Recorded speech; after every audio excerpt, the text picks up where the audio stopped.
Good evening, everyone. This is the Auburn, Mass. Fire Station Building Committee meeting for December 17th, 2024.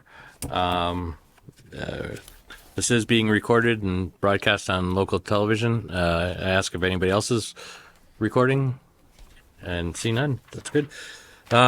So tonight's meeting agenda is just a continuation from last night, and it's more presentations and interviews of the owner project manager candidates. So tonight, leading off the band is Lyro. So the floor is yours. We do have a standard set of 5 questions at the end we need to get to, so probably need at least to keep in mind like 10 or 15 minutes. Excellent. Thank you. 150 days. 150 days is the time between roughly now and when town meeting is in May. And in these first 150 days that you got a lot of work. There's a lot of work that needs to be done. There are 3 major things that need to be done. And those 3 things are, first of all, to solidify the scope, the design, progress the design well enough in order to be able to get a robust cost estimate. Second thing, establish a project budget with that particular cost estimate. And then third, of course, is to get the word out to the folks here in Auburn about the project so that it gets supported well at town meeting and, if necessary, at an override. Those 3 items are not necessarily concurrent or consecutive, but rather concurrent. They can happen. A lot of this can happen at the same time, but it's real important that an excellent job gets done on that, and it requires your participation in a big way to make timely decisions in order to be able to meet that schedule. So imagine, if you will, that you're not on the building committee. Imagine that you're just like a regular homeowner here in Auburn, and you're asked whether or not to support this project or not. There are 2 things, whether you know it or not, that has to be, known in your mind. One is this project necessary? Is the whatever they're proposing going to satisfy the needs of what's necessary? And then, of course, how much is it going to cost? And particularly, how much is it going to cost me? So in order to be able to, if the regular homeowner doesn't know the answer to those questions, they're probably going to vote no. They may be in support of it or the idea of it, but if they don't know enough of the particulars about the project, there's some uncertainty. When you're uncertain about something, you just don't typically, vote for it. So communicating all those, what this project is going to be about and what it's going to cost, and is all very critical and all needs to happen before the town meeting happens in May.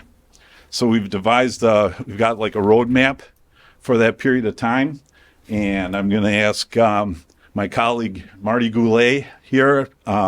Marty, just so you know, Marty is like possibly the best project manager in Massachusetts.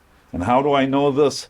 I've been working with him for over 12 years, and his background, he is been chairman of his select board in his town of New Braintree, where he's also been a volunteer service firefighter for many years. That's been his night job. During the day, he's been in construction and project management. And so, Thanks, Paul. Happy to be here tonight with you. Thank you for considering us. We're looking forward to getting to work for you on this project. It's an exciting project. We know you've done a lot of work so far, and we want to jump right in. As soon as you decide to hire us, we want to jump right in and start being of value to you.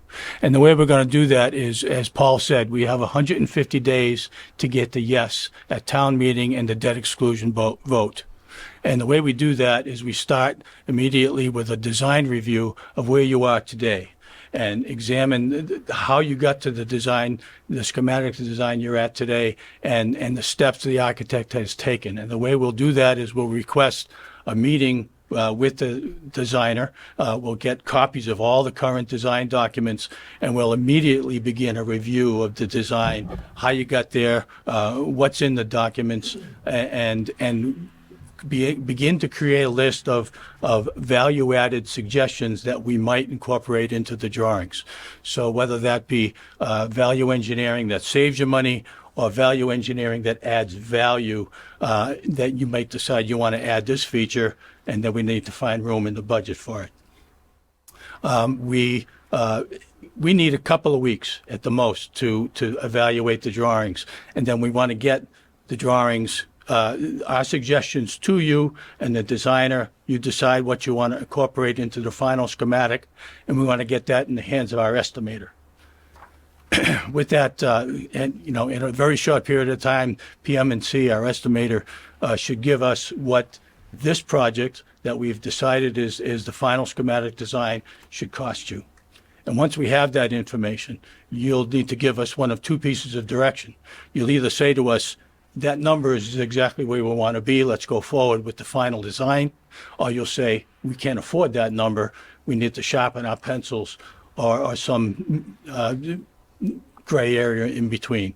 So that'll drive the remainder of the work to do once we know what the budget is. So we need that budget number as quickly as possible.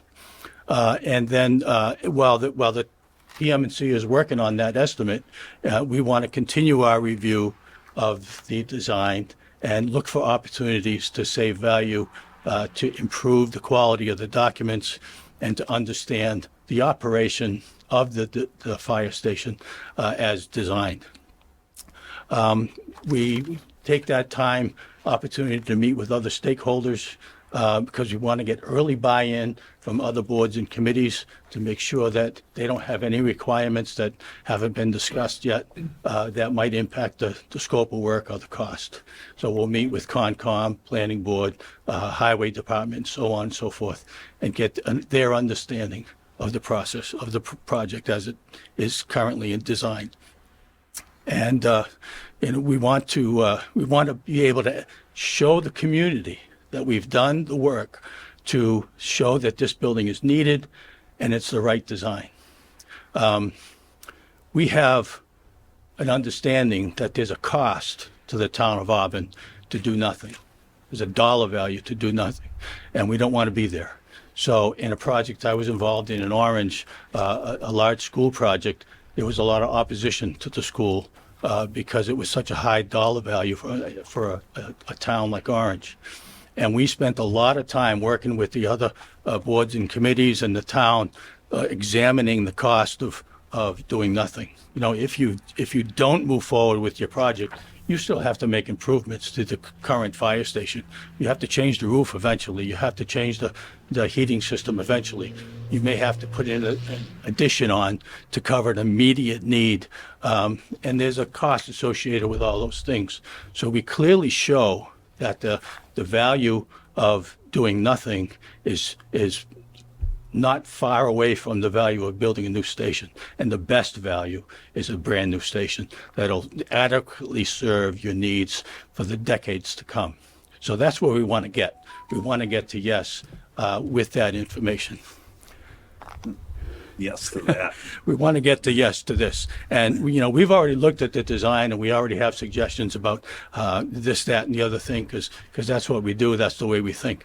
And we'll share that with you at some point after we get hired. But one of the other team members we have, Matt here, is going to be involved a little bit during the design process, but mostly in the construction phase. And he's going to talk a little bit about how this project affects the community during construction and how we keep the contractor from impacting negatively the neighborhood. Thanks, Marty. Hello, my name is Matthew Hennessy. I worked with Lero Hill for 8 years on the OPM side. Prior to that, I was on the GC side for a long time. And so I am, right now, currently I'm working on the Hingham Public Safety Facility.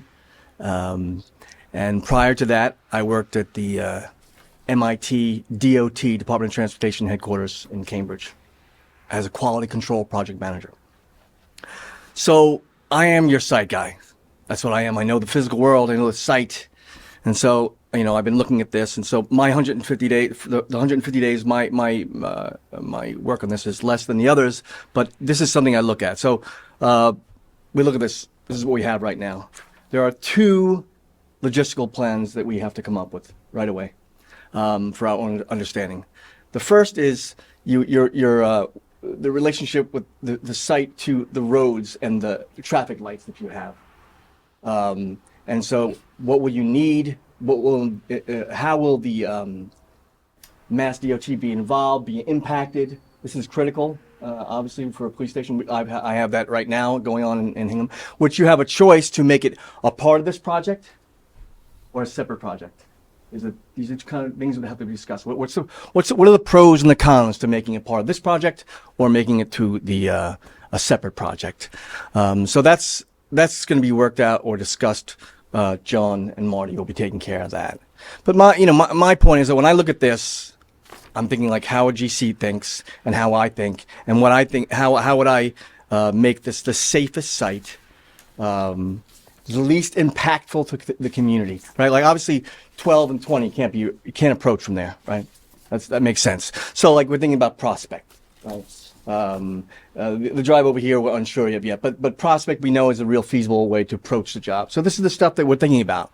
We want to be able to come in, run in, get on the job running. I'm at Hingham. We're across the street from the MBTA parking lot with the ferry that goes to Boston, and the GC has a big part of the lot for his swing space, for storage and such. And I don't know what it is about people looking to get in the morning to get to that ferry, but they are crazy. They drive like animals, and so like I know this. Like right, they're coming. Pedestrians don't exist. It's shocking. So my job, I know. Okay. Every morning, flagman, boom, I have to make sure I see the flag guy there, which is, as we know, the person who directs the traffic, then he delivers have to come, and just physically deals with that and keep the safety for everyone. So that's the stuff that I'm always thinking about, and that's what we're working on with that, and we'll jump right in with that. So with that, I want to pass it on to John. Good evening, I'm John McGee. I'm a retired fire lieutenant from the town of Manchester, Connecticut. I joined Lero Hill about 6 years ago on doing design work and consulting for the Lero Hill firm in regards to mostly public safety facilities, some other municipal facilities, but obviously with my background, my specialty is in the fire department and fire stations. And as you'll see with this design, I don't have to go too far with this to tell you guys already have a very strong design. Tecton's done an awesome job here, and certainly there's little things we'll look at and tweak, and we'll look at the whole thing and really take it in, and we can make changes. As we mentioned earlier, there's already things we're looking at that might be in the pipeline down the road, but not in a rush. The big thing right now is to get this all together. It's to get a plan for your community and really to get everybody on board, from the guys that use this all the time, the guys and gals, to the people that are going to come visit this, to the administration, everybody right down the road, including all the folks that will be coming into the EOC. God forbid you need it. But when that happens, it's very well designed and set up. Over the first immediate needs we'll get to is trying to take pieces of this and look at it and maybe even use something like 3D type diagrams with something like, we'll use the decon space as an example.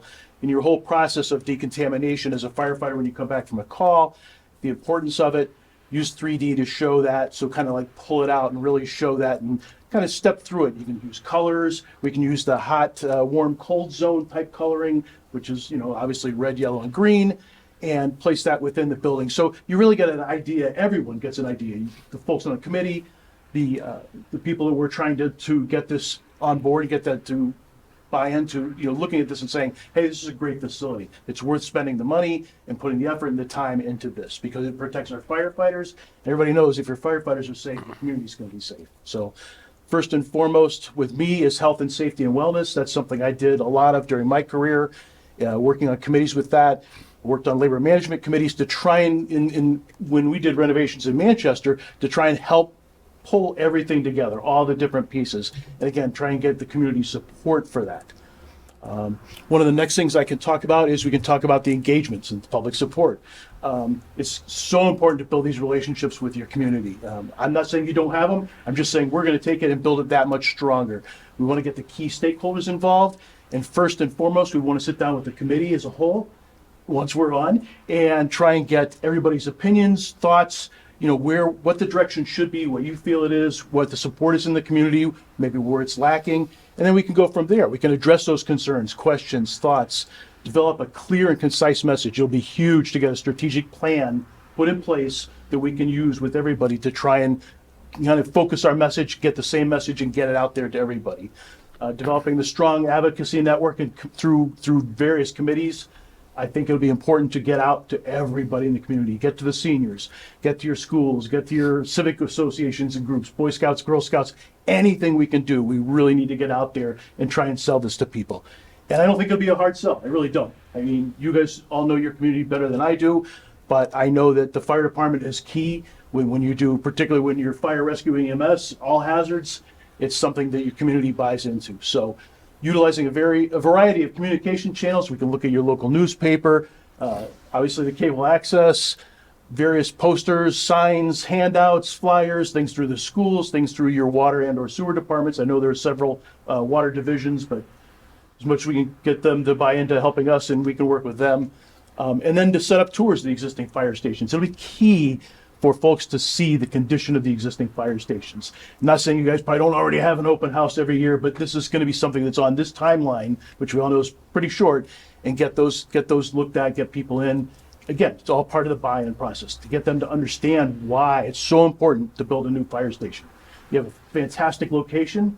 You have a great piece of property there from what we can see. I stopped by there this evening, and I really think that we've got a really strong foundation to get this thing going. So we look forward to being a part of that. So at this point, I think I'll turn it back over to Paul. Thank you.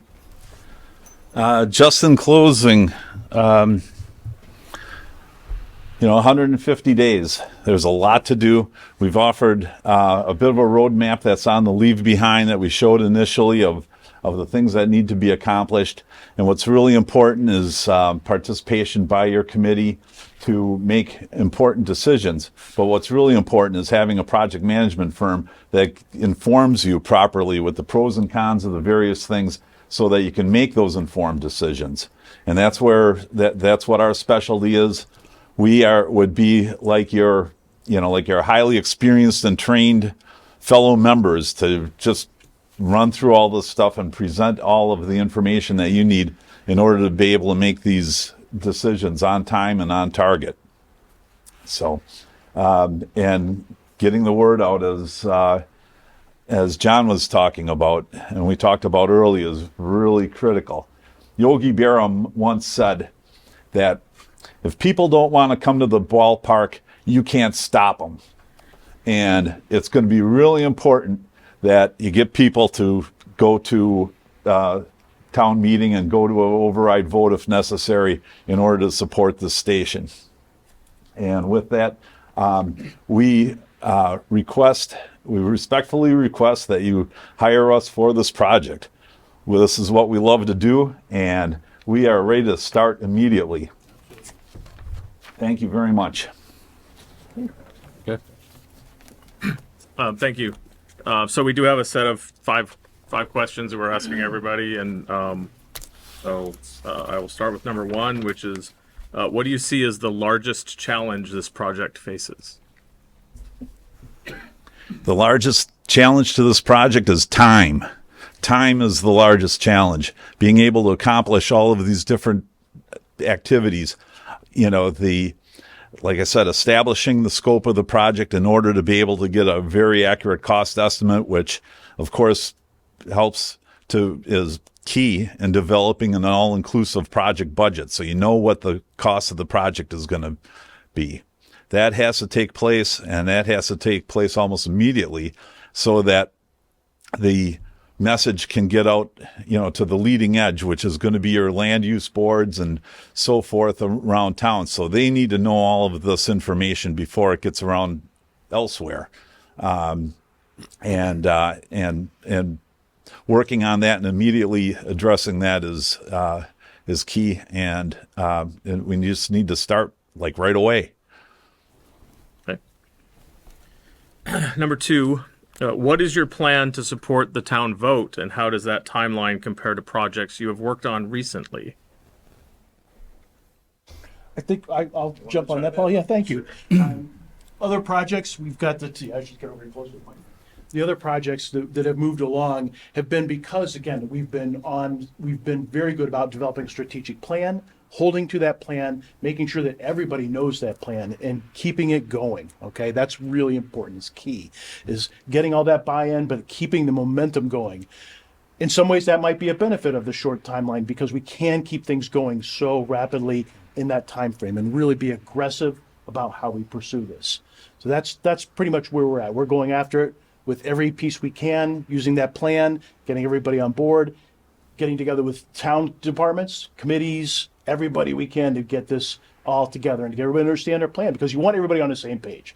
We want everybody in this community thinking this is a great thing, and we've got a lot of support. And that buzz, that creates a buzz. Some say over here, over there. Before you know it, everybody's on board and thinking this is a good project. So we look forward to being able to do that with you. I want to ask Marty to talk about Orange for a moment in regards to town support. Yes, so like I said, we had quite a task getting to yes in Orange, and like I said, we put a lot of information out there of the consequence of voting no, and we think that made a big difference. And the unique thing about getting yes in Orange was we were finalizing the design in the middle of COVID. And we had a town meeting on the Marha football field.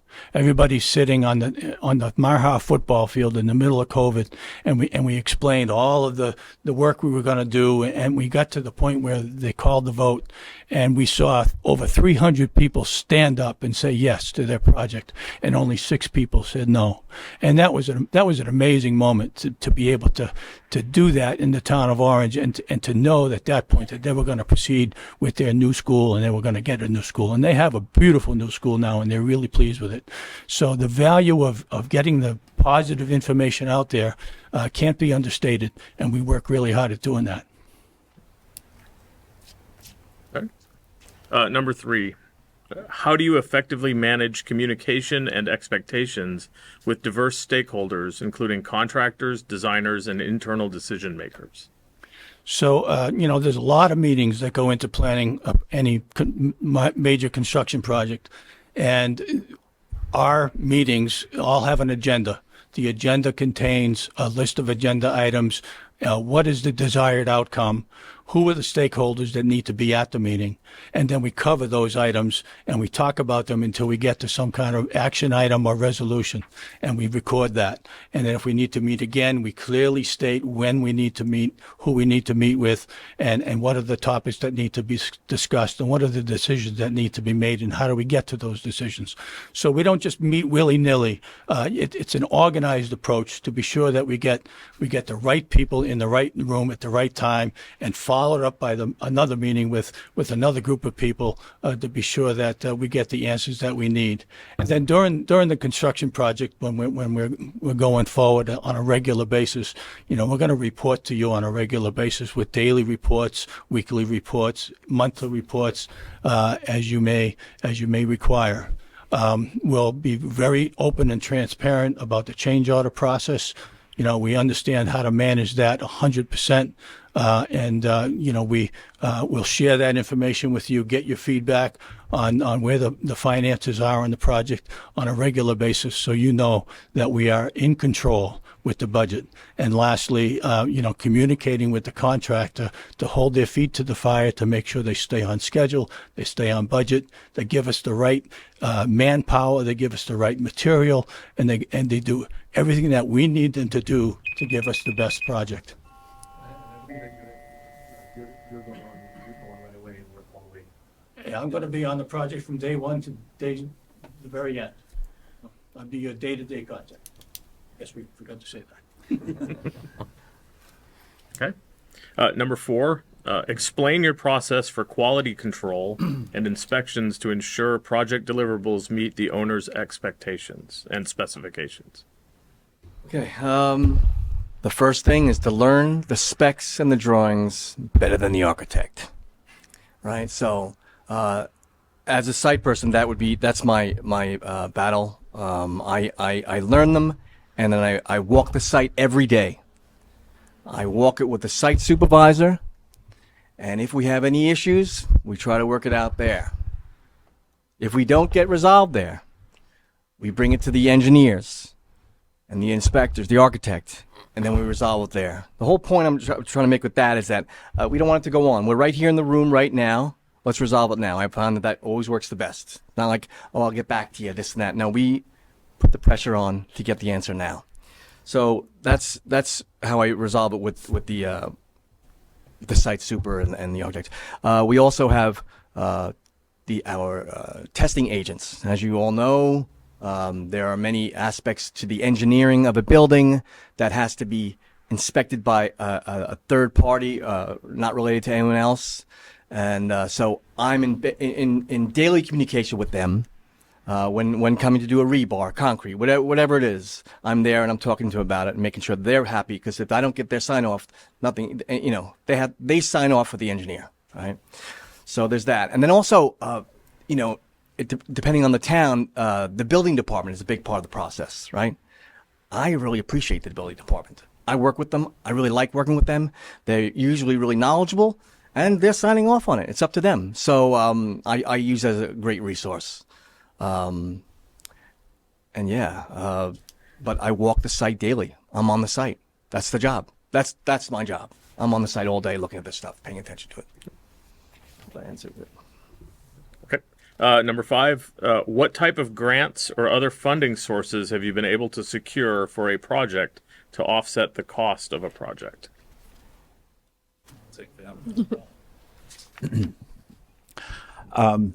Well, let's just a couple of examples. The public safety facility in Hingham that we're working on right now we assisted in writing the grant application that secured $415,000 from Plymouth County as part of this ARPA funding that occurred. So we wrote the story about why why that facility should get money from ARPA. So that's one example. We did the same thing in writing to and working through Senator Warren's office to get an earmark in the current federal budget right now for approximately $200,000 to pay for all the audio-visual equipment that's going to be in the training room. We did the same thing with Congressman Lynch and worked out and got into the federal budget right now, $850,000 for the station. We're not sure if the federal budget is going to be approved, so that money may not be realized because of the change in government in Washington. However, we did all of that background work with the town in order to be able to try to obtain that funding. We've just completed an elementary school in Swampscott that is almost net zero. It has ground source heat pumps or geothermal. It has photovoltaic array going in. It is all electric, and the incentive money that's that Swampscott is getting from National Grid on this project is $2.9 million. In addition to that, the IRA funding for the geothermal for this project that's coming in the form of a rebate from the federal government is expected to be $2.1 million. So those are, and we participate wholeheartedly in being able to secure that money. If there's a way to be able to get it, we devote whatever resources there is to get that money, because better to go to Auburn than to go to someplace else, right? So that's something that we participate in a big way. Those are some examples. Can I add to that? Sure. Sure. I just want to touch on the fire service end of it. There are currently a lot of fire service grants available, but what is out there and what you would hope will be renewed next year would be equipment type grants. So whether it's your SCBA fill station compressor, whether it's Plymavent, it could be things that are being built into the new fire station, could be replacing equipment that's outdated and it's just the right time to do it. Those we have potential to, and we will work with, your team and teams in the town to try and obtain some money that way. As far as fire station facility, public safety facility construction, there's not a lot of upfront money right now. That's not to say that it won't happen. It's been talked about in the past 2 years. I believe it's been brought up in Congress, and we certainly hope that they'll bring it up again, but it has not yet passed. So it's been many years since there was fire station money available. But again, kind of piecing things together, trying to get everything we can for you, all the value, all the efficiency, the effectiveness, everything we can, whether it's through grants, through all the work that we do, through all the public and community support that we hope to get for this. Thank you. Kim? That's the end of the list. Yep. That's the end of our questions that we put together. So thank you for coming in. And very appreciate your time. Thanks for having us. I guess timeline, we're going to try to make a recommendation to town manager tonight. Okay. Obviously, the timeline is short, so I think the expectation is before Christmas there'll be somebody negotiation going on. The idea of starting no later than the beginning of the year, right? So Immediately available. We are, Okay. yes. We look forward to diving into it. All right. Thank you. Thank you. Thank you. Thank you. All right, we're going to go into recess while we have these people break down and take off, and the next ones come in. We're back on right now. So, okay, our next candidate in from Rhode Island is RGB Architects, coming in for the for OPM presentation interview. Thank you. Thank you very much for having us. Appreciate your time. I know it's a big committee, and I know you've done this quite a few times so far today. So, excuse my voice; it's breaking down here.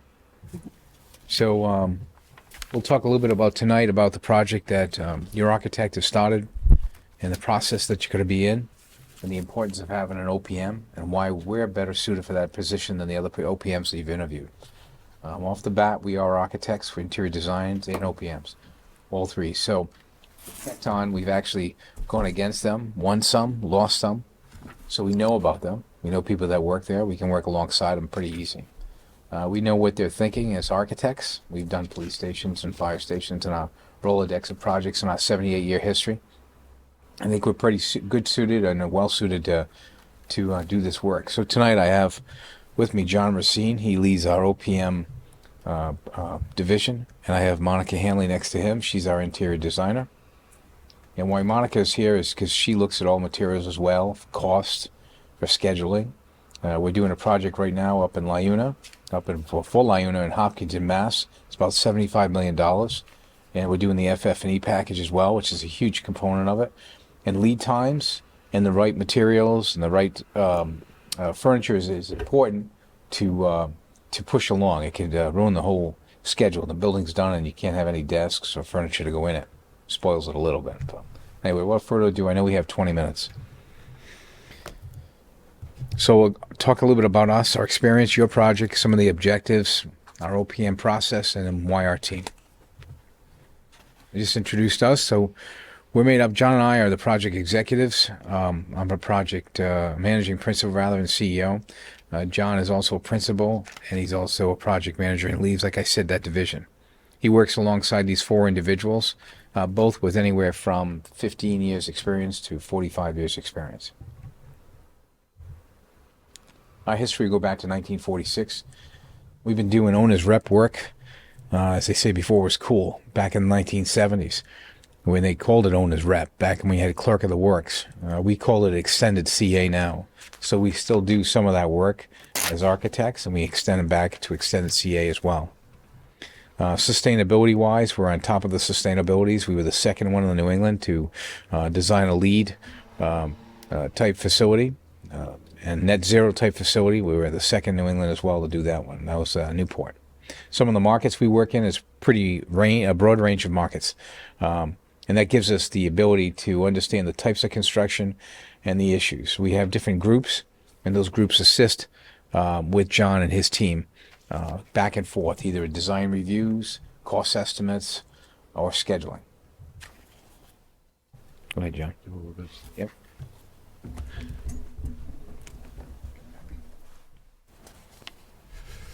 Thank you for having us tonight. Obviously, you know what your goals and project is about, but we looked into it as well. We really want to communicate that we have an understanding of what you're looking for. We understand that your project has started, or at least Tecton came on around 2018. There's been quite a bit of work back and forth, is my understanding, to come up to the design that you have today, which I'd like to, I got to compliment you. It actually looks really great. Excited about the project. I understand that you've been in this temp building for about, 40 years now? The temp station, as they call it. I think the team's ready to get out. We understand that this is going to be a dual headquarters and fire station combination, around 31,000 square feet or so, plus or minus. We also understand that you have a site already planned out, it's already gone. It's underway. There's been demo that's happened already. There's full budget, hopefully sometime in May 2025 for approval vote. And we're here to assist you to get there. We like to demonstrate that we actually understand fire stations. We understand headquarters. We've shepherded several of them through the process, both from design to construction, approval, and also monitoring. We understand that we like to work with the architect. We like to work with the town and the fire department to understand where does the public enable to come in? Where does the private and the company inhabit? We understand that there's a process with equipment coming in, and then there's decontamination areas, and we understand that those go. We want that before you go into your facility and contaminate everything else. We'd also understand just by the design that you really want a state-of-the-art facility, and we're here obviously to help facilitate that. We represent the owner, we represent the fire department, the town, on getting to that goal. Collaboration with the owner.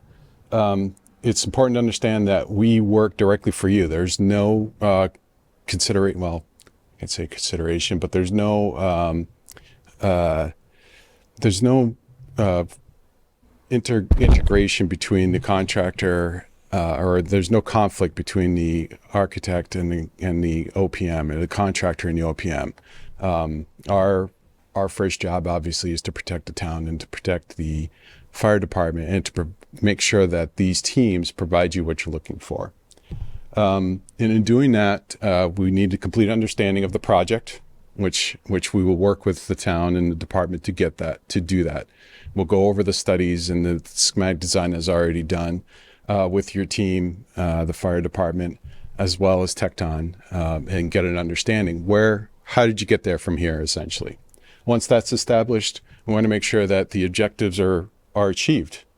Does the design does it talk to what you want?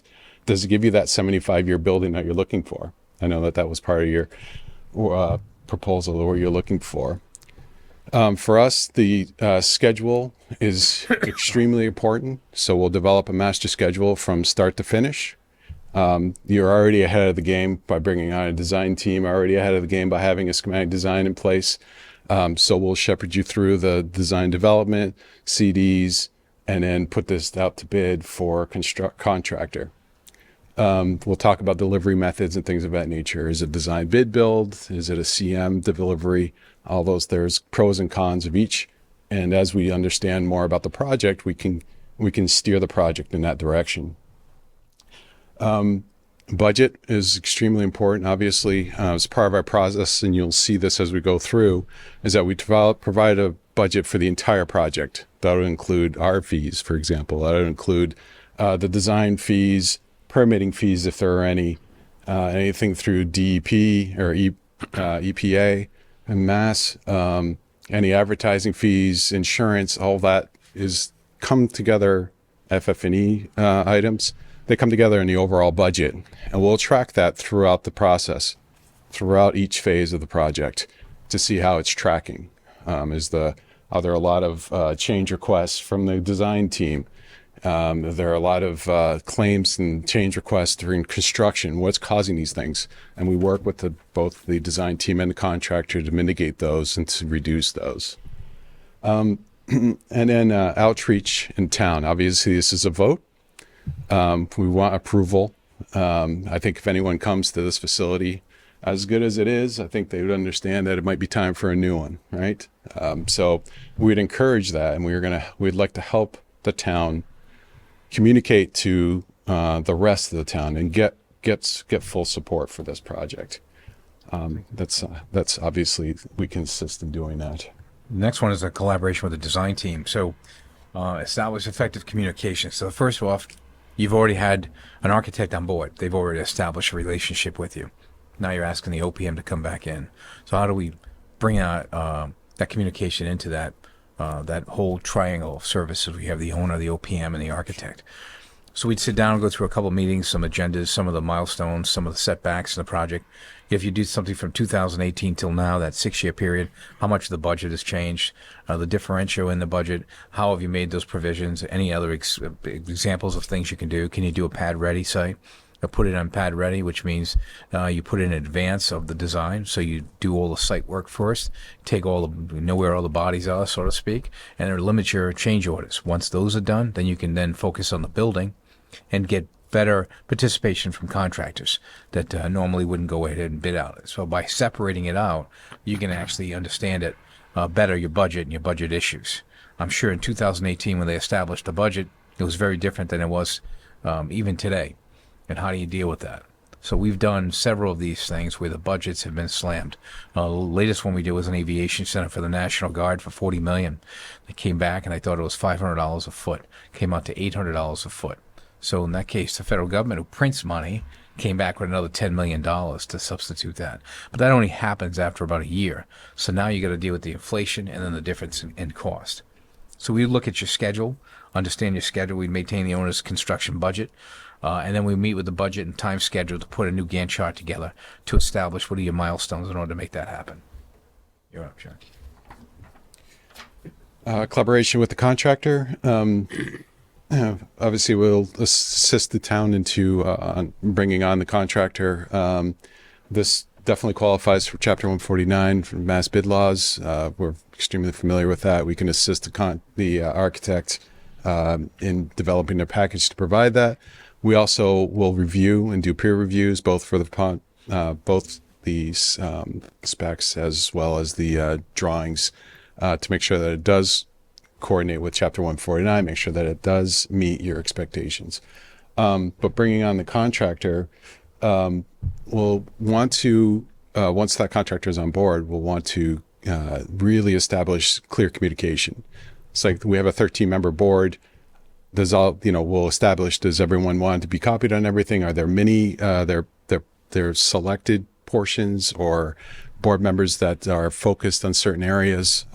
Is there a finance director that we have to respond to or to report to? All those items will be established, and the communication will start out and continue throughout the project. Obviously, we want to make sure the contractor's schedule coincides with the owner's schedule. If we have a contractor or puts out a construction schedule that's 3 or 4 months or 18 months beyond what the owner's looking for, what the town's looking for and expecting, obviously that's an issue.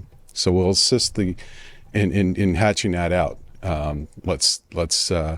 We'll sit down with the contractor and go through, are there other means? Is there a different sequence that can happen? Are there other delivery methods, or are there other products that are available to mitigate the schedule that may go out?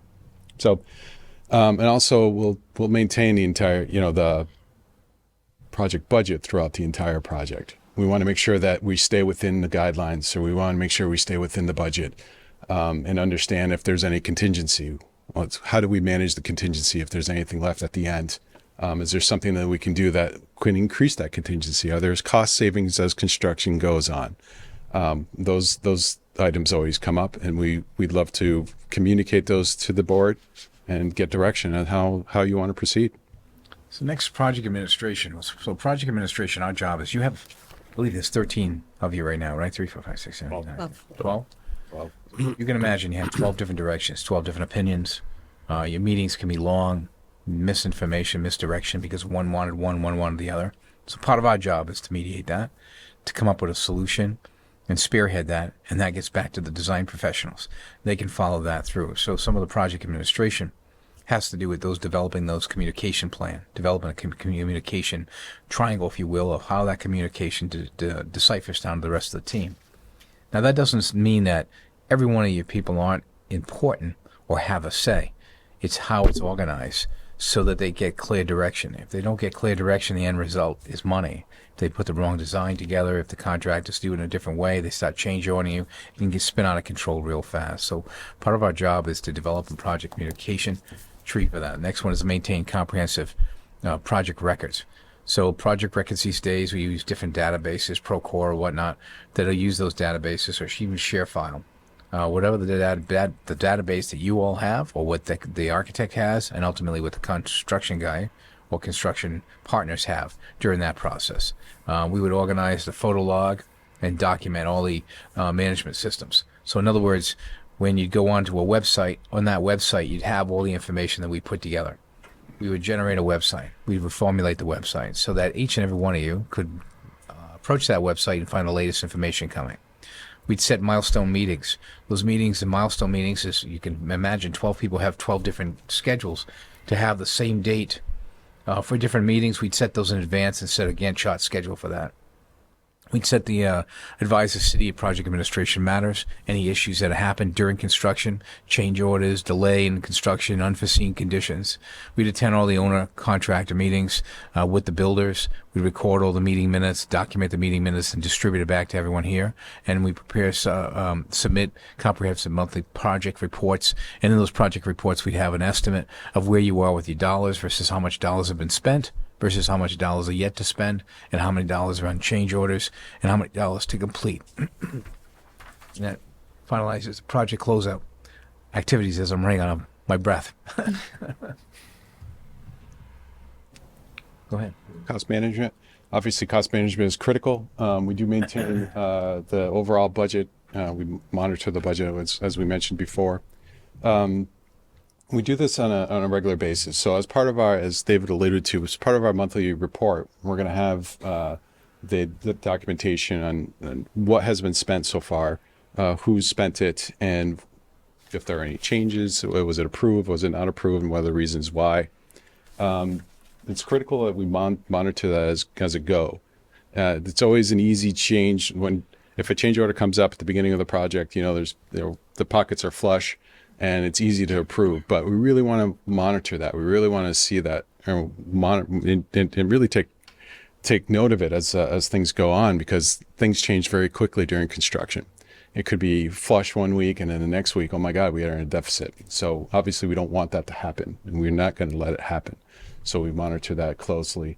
We also analyze a lot of the claims. There's a lot of times there's so many subconsultants or subcontractors that are out there, subconsultants that are out there, all working on the project. So something of this nature, you may have 50, 100 people, 100 workers out in the field doing work simultaneously. There's a lot of changes that may happen. So we want to make sure that we analyze each claim that comes in. A lot of times it's just the miscommunication. It's like, no, we that's been covered, or that was already dealt with in another location. So we have to monitor that as it goes.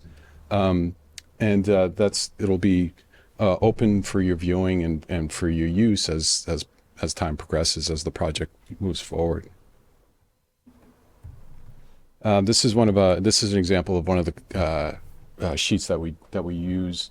Essentially, we start off by the estimated cost right from the beginning. During the when the design team was putting things together, we'll put that in as first, and then obviously the bid costs, and then it's based on the requisitions that contractors typically install or provide. So it's an easy monitoring tool as things progress. But you'll note that the first section is really hard cost construction costs that we monitor. That's basically what comes from the contractor straight up. It'll have potentially some allowances in it. It'll have, the steel and the brick and mortar and all of those items. The next part is what we have is soft costs. And soft costs tends to be almost as important as the hard costs because those are kind of the forgotten pieces. It's the design team's fees, permitting, like I mentioned before, advertising, or costs for attorney costs, for example, if something has to go through for contract review. All those things we put a budget towards it and we monitor as construction continues. Now, obviously at the bottom, we've got contingencies that might be involved, FF&E items that are also included. All those items are tracked, and this is what's provided every update, every time we would meet. This was a great slide John did on public safety building, North Providence, Rhode Island. So $30 million building. They had Google money that they had to spend, and that's all they had was $30 million. And it was an old site with a old bus junkyard, so it was a polluted site. John managed to convince the client to go pad ready, to understand what the site restrictions are, how much it costs, and then come up with a bid, an actual contract to do that, and then put out another bid for a building. It saved the town over $2 million. So what this is an example of that, where he would meet with you monthly to go over all the stats and where you are. So you can make those decision-making processes early on. We always tell you to get a wish list together, what you want, what you can't afford, what you do want. So when the money comes up, you say you're 80% done with construction, you can start spending some of that contingency. 90%, you can spend a little bit more. So we kind of regulate and manage that process. Right. As always, how many cop cars or how many apparatus equipment can you buy? What do we have left? Fire and police, they only understood cop cars and fire trucks. That was the contingency cost. This next slide is the movement. Oh, go ahead, John. That's yours. I got the next one. Construction schedule management, as important as the budget, obviously. Time is money. I know that's a cliche statement, but it really is. It does resonate. We always develop a base overall master schedule. That master schedule will start from the day that you guys bring us on board, essentially, as the crew brings us on board, all the way to the end of closeout. How long does it take the design team to provide the CSDs? How long does it take them to do design development, construction documents? Is it a 6 or 8 week period for bidding? It'll depend on the number of filed sub bids, but you're going to have 6 to 8 weeks at least in this project. And then basic construction duration. So all those items get put into an overall project master schedule. And then those are compared to as actual times as we go. It's how long did it actually take the design team to do it? Can we make up any time in the DD development set to make up for any schematic design that may have taken longer? If not, then where can we do it in construction? Or is it okay for the town to extend it an extra week or two on a project, or a month, or whatever? Is there a time deadline? So we do know that there's a critical time, obviously, for the vote. So that design period obviously is very important, and we'll put the design team to task to make sure that they achieve that. And again, we are familiar with Tecton. They're a great team. So you have a very solid design team that you're working with, and I'd like to think that we can enhance that as well. We'll make recommendations on some of the long lead time items. If you remember the sad days of COVID, any mechanical equipment or any switch gear or anything of that nature was extremely extended. I mean, we were talking 50 weeks for switch gear that normally would have taken 8 to 10. So we take a look at that. We have the pulse on the what's going on out there, and we would integrate that into the year master schedule. And I'm sure the team from Shaman are extremely aware of that whole process. And then obviously on part of our monthly report, we would have, where a status of where the each team member is at. This is just an example of early on. So this was the first master schedule that we did on this project early on during schematic design, and then when we end up starting to put into more detailed elements. And what this also gives us an idea of how the delivery method may help, as it makes sense to do it. Well, mass is really tough to do a design build, but Does it make sense to do design build? Does it make sense to split the project into a pad ready project? This kind of gives us a bit of a forecast, obviously, and what would work out for everyone. This next is move management. Like I said before, we're not just architects. We have licensed contractors that work with us. We have forensic architects, interior designers. And we can use that gamut of knowledge and information towards your move management process. So move management is big because once you get your nice, shiny new fire station, the question is going to be how much does the furniture cost? What's the lead time? You want to add anything to this? Yes, we're going through that experience right now with LiUNA's headquarters and being in front of the schedule for furniture, because we know they are expecting to have their first meeting, their first conference call, and we want to make sure that that furniture is on schedule. And understanding that working with this type of contractors or this type of vendors is a very different monster. And yes, so understanding that is important. So not just every OPM has the asset that we have available. So in-house. Monica has connections with actually FF&E companies. She can get wholesale prices. She can talk to distributors. She can actually make it happen. A couple of times up in LiUNA, like I said, up in Hopkinton, there was a question about delay because of how long it would take to get the beds in at one point, the desks in. Yes. She made a few contacts, calls, and made it happen. So that's knowing out in front what's going on. And then she uses that similar schedule. Her and John caucus. We caucus back with you as a committee. We'll let you know what the next steps are.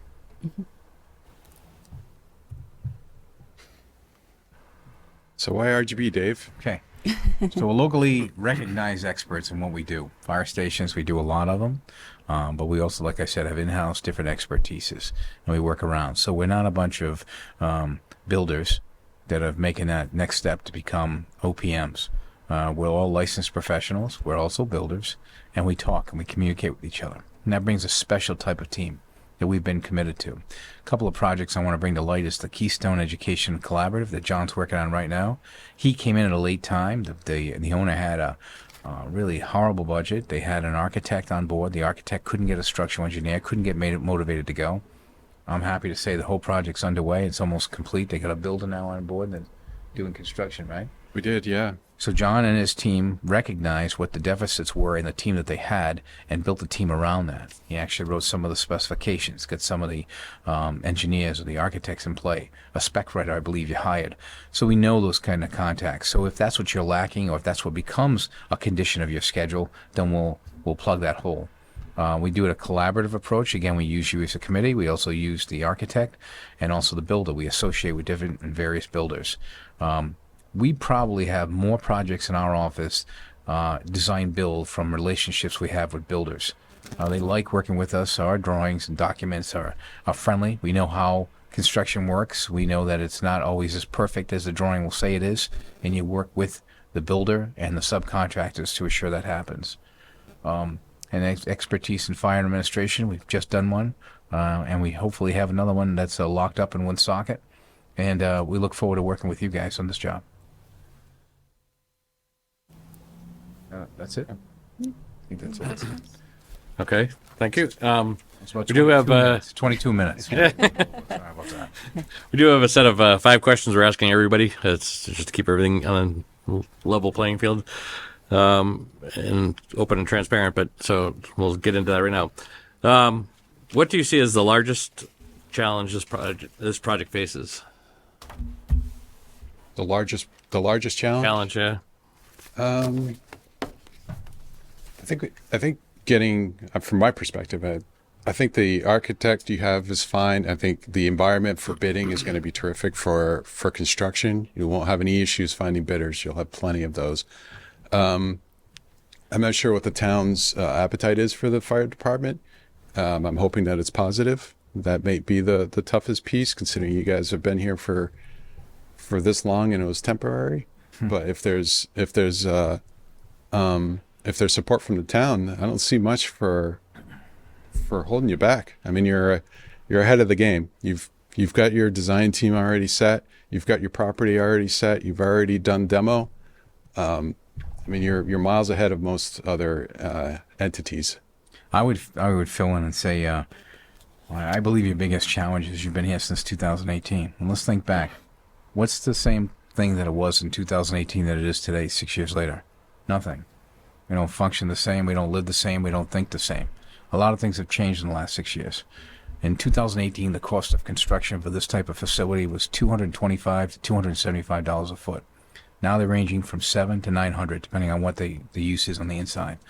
That change has a huge effect on what you can afford and what the process is. That's your biggest challenge, is to get over that hurdle and to understand that and be able to deliver that message to the town people that understand the importance of this facility versus the cost and the difference in that time frame. And we can help with that. And I think that's your biggest challenge, is overcome that, because people just can't understand, what happened to $600 a foot, $700 a foot. It's gone. Why? What happened? How did that happen? So that would be my 2 cents on that question. More of an optimist, but yeah, More realist. So you want to attack it. he's right on. Yeah. You're right on. Really, the budgets in general have been there's definitely a trend that it's shown that as things are kind of evening out, but they're not reducing. Everyone has a hope that construction actually drops, but it never does. It goes up, plateaus, and then goes up. It just keeps going. It'll never be cheaper than today. My 35 years of experience, I've done over 20 bond campaigns, public support campaigns. And people have a short memory, but people have a great memory. If you put in a fire station up and you can only afford half of it, and you tell them, well, we're going to build the other half 2 years from now, they're going to say, you just built that fire station. We don't want another fire station. We have other needs in town. Look at the school we're in. Look at the police station we're in. Look at the needs of the town. So you got to hit them right now. You got to stage the importance, and you got to analyze what the importance are, and then you got to phase it in a way where they understand why it is what it is. And then ultimately, if you have a fixed budget, you can only afford so much. Then you want to stick with the envelope, because you can always do capital projects in the future once you have that building shell up, and that would be our goal, is to get you that, so you don't have to go back and plead again and wait another 6 years when the price is $1,200 a foot. Okay. All right. Thank you. What is your plan to support the town vote, and how does that timeline compare with projects you've worked on recently? So as I said earlier, John runs this group, and we don't go after a project unless we have an opening for that project. John, I believe that Dave Green was on there, and Dave Green's just coming off a job right now. John has an opening for this project. And also there's Christian. He was a younger person on that project. So we have an opening for this project. Are you referring to staffing, or are you referring to supporting the agenda in terms of the vote? Yeah. Getting the vote out. Supporting the agenda and then the website. timeline compared to Timeline. recent projects that you've had. That There's a vote in May. Yeah, usually they with the selectmen. Usually, like we just did Canton Library 2 years ago. So we were hired to do a roof replacement, and we were also historic architects, and it turned into this big historic type project. So it tripled in cost. So they were nervous that the town would say, we can't afford that, no, for the whole thing. So we ended up giving small meetings to the town on weekends in anticipation of what was going to happen for that big capital campaign that night for the selectmen. And then we did a presentation.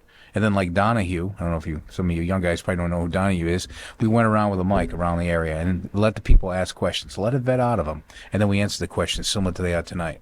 That's the best thing you can do, is the public interactions. The people who really care about the project will show up that night. The people who want the project will always vote yes. The people who don't want the project will always vote no. What you want is the ones that are on the fence, and you want to guide those, and you want to direct them of why you're doing this support project and why it's important. You want to do an analysis of what your travel time is to a fire, how you appropriate. Is this going to save ultimate money by opening one station? Maybe you close a couple other stations, and that'll save money. You unveil all the issues of this fire station and open it up so they can talk to you, you talk back to them. And they were successful in Canton.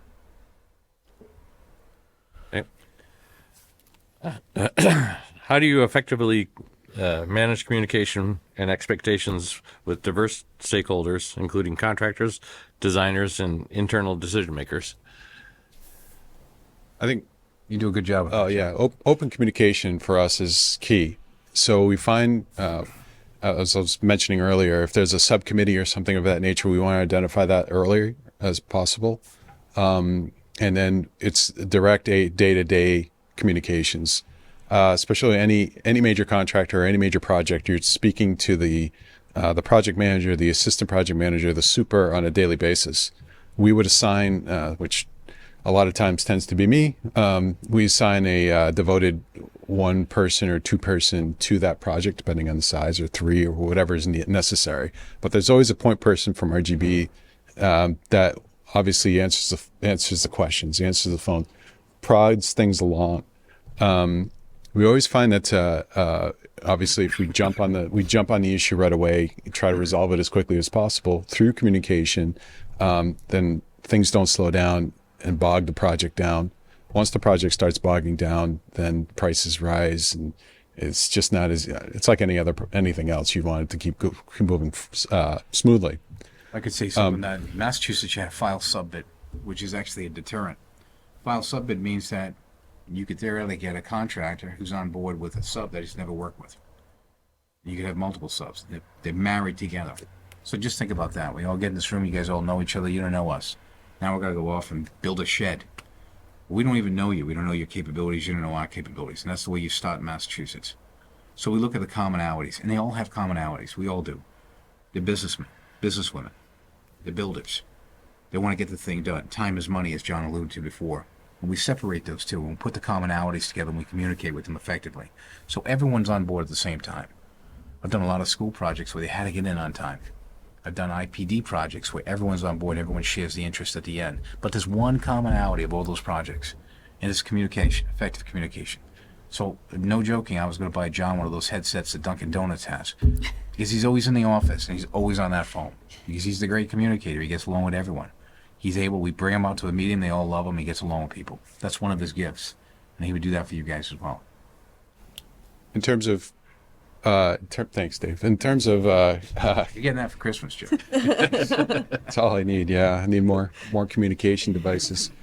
But in terms of documents, obviously we have a central location, a share file that will open up that has subdivisions and subfolders and things that have access to easy links. Most major contractors, anyone who's going to be bidding on this project, would probably use Procore or another cloud-based sharing software. So the communication tools are there. We certainly know how to use them, and we certainly encourage it. We'll do all the reviews for submittals, RFIs, and things. As OPMs, we'll monitor that as it goes. I'll make sure that the design team's answering them quickly enough. If they're not, then what's the problem? What is, is there a major issue? How are we resolving it? And also right down to the punch list. We'll do punch lists on the Procore now. It is a very powerful tool. Maybe sometimes a little too powerful. It kind of runs the project sometimes. But obviously, any cloud base or it's a lot of electronic communication so that we have records of everything that's being brought forth. And then our meetings with you, obviously, with the board, if that's the case.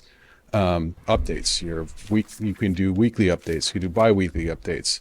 We do field reports every time we go out to visit. Even though we require the design team to do that, you'll also get it from us. So that's a lot of that all becomes part of our communication package. Explain your process for quality control and inspections to ensure project deliverables meet the owner's specifications. Yeah, I can answer that one. That's where I was going right after this. That's good. Good question. So, one of the benefits, again, if we were up here is just builders. I'm not friends at Showman. But if we're just builders, we see things in the eyes of builders, which isn't always bad. But you also have to see things in the eyes of a designer, because those are the intents. So you can't back away from a bad detail. There's no builder that's going to make a bad detail a good detail without taking advantage of that, either in a change order or a scheduled creep. So we would look at that. Like, for example, a fire station. The big thing with a fire station is transference of fumes from the engines when they start up. And I know you get the Plimo vents that could attach to the trucks and they all blow out, but there's still, you want to make sure it's positively pressured from anywhere in the administration area out. The best way to do that is the separation. You can put it right next to it. We'd look at the plans, is it next to it? And we don't want it next to it. We want it separated. Second thing is lighting controls. Big thing with lighting controls. If you're asking these ladies and gentlemen to sleep all night, and the second the alarm clock goes off, and I don't know about any of you guys, but when that alarm clock goes out at 2 a.m. because you got to catch a flight, it's the most uncomfortable thing there is. But they endure it every day. So what we do in our facilities is we soften it up with lights. The lights go on soft. There's different colors for different factions of the fire department. We'll ensure that all that stuff is done appropriate. So what you get at the end of the day is an actual design fire station with more than one set of eyes looking at it. Not to mention constructability. I don't know if you want to add something to that. Yeah, on construction, all of our field team have construction backgrounds. So they're licensed contractors, supervisor actually.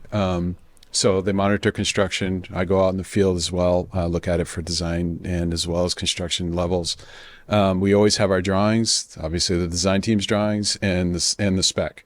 So we monitor those as things go on. If we find something that doesn't meet the spec, well, first thing we do is call the design team. It's like, hey,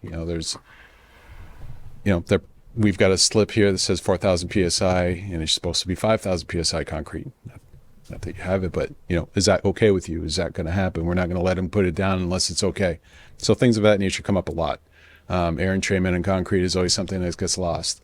And then also, obviously, there's Chapter 17 of the code that requires special inspections. So we'll work with the contractor to make sure that the special inspections are being done, and that those test results are being submitted to the entire team. We want to make sure that we're getting that. So those are all things. Last thing that I like to do is submittals. Submittals can be the death of you. Submittals from an architect's perspective is a submittal is any kind of substitution or a product that you require in Division 1 of your specification to submit. So let's say roof coping is your submittal, and you specified a Hickman product, which is a low gauge, great product. The lead time on a Hickman product is about 14 to 16 weeks. And if they don't submit that submittal in time, they're going to come to you and they're going to say, well, you either don't open up the fire station or I got this alternative. Not as good as a Hickman, but just as good. And you'll never see it. And about 5 years from now, when an oil cans and it rips up and your roof during a cold storm shreds back and it pulls off your building and you see this ripple, everyone's going to forget why that happened. What happened because you have to set that milestone. Those shop drawings are important to the whole schedule of things. We'll ensure that those shop drawings within the first 60 days of construction are reviewed and submitted. We'll put that in the specification.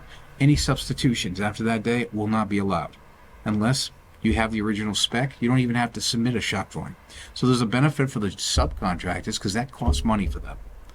If they have to submit the same thing, then we don't have to look at that. We already have a spec for that. So we look at all those things. John recognizes what these issues are and he goes through the schedule. These are the things that give you a lesser facility at the end. That after doing a number of these things, you say, boy, lessons learned, I won't do that again. We'll try to help you with that.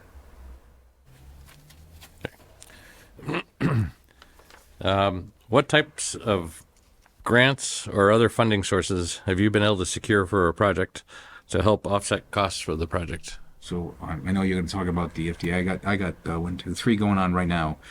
Fall River Library, Fall River EMS Station, and New Bedford. We're doing all the courthouse restoration work in Taunton. All those 3 survive on federal grants, ARPA grants, and also other grants that are local to the state of Massachusetts. So we'll develop and assist the architect in promoting and providing the information to get those grants on time. A lot of times the architects have to submit sketches, but also cost estimates. What I like to do is I like to put a little package together because the grant person that decides it is just strictly going by a schedule of numbers. So you want to make it warmer to them, to see the importance of it, to sell it, to show it.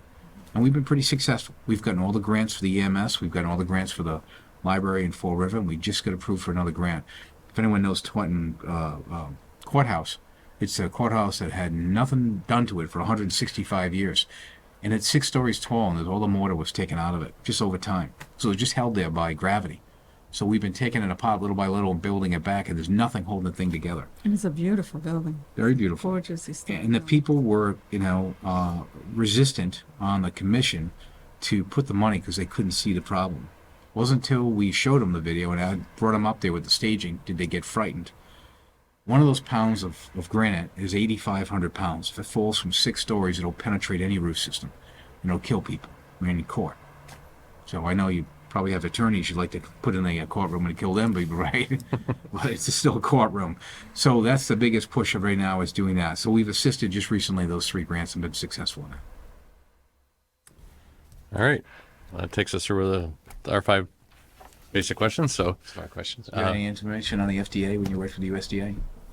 Actually, we did three major projects using USDA rural development funding. That was one was I think $12 or $13 million low interest loan to it has to be a rural. There are qualifications as to the size of the community, but it has to be a rural community. But they love these types of projects, any municipal or community improvements and things of that nature. We've been very successful. We've done a series of HUD based improvements or grants and things of that nature. They're all based about the same. They all are looking for the same kind of information. They take some writing. There's a schematic design piece portion of it, schedule, basic schedule, cost estimates, and really a description of need. So we certainly have that format and certainly have done it several times. So just in closing, I want to say that ARPA funds are ending in just about a week away. We've had, I guess, the greatness of having a lot of money to spend on various projects for the last 4 years. Now it's coming to roost. Now there's going to be a vacuum. What happens to interest rates? What happens to the cost? You're in a blue state. Does that have any effect on the federal government right now? On the conditions that exist? All those things will affect some of the funding. But one great thing about Massachusetts that I know of is they always pitched in and they helped each other, especially for a good cause for a fire station. So if people understand that when they get old, and we all get old, we're going to need a rescue, we're going to need a fire engine. Hopefully we don't need a fire engine, but they usually come with the rescue. You'll need those first responders. And if you give them a facility and a station that they're proud of, they'll effectively do their job better than they're doing it even now. And if you broadcast that up to them, I guarantee it'll be effective, and they'll vote for this project. Thank you. Okay, thank you. thank you. Thank you very much for coming in. Oh, thank you.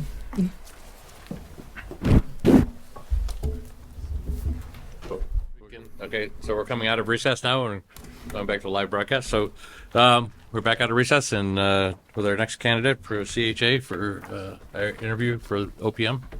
You want to take over? Okay, thank you. Good evening. My name's Tom Gazunas. I'll be your project director. First of all, I want to start by saying Amanda Sawyer, who is our Boston team leader, apologizes for not being here. Unfortunately, her dad had a medical issue today, and she's at the hospital with him, but she apologizes for not being here and the no notice and not attending.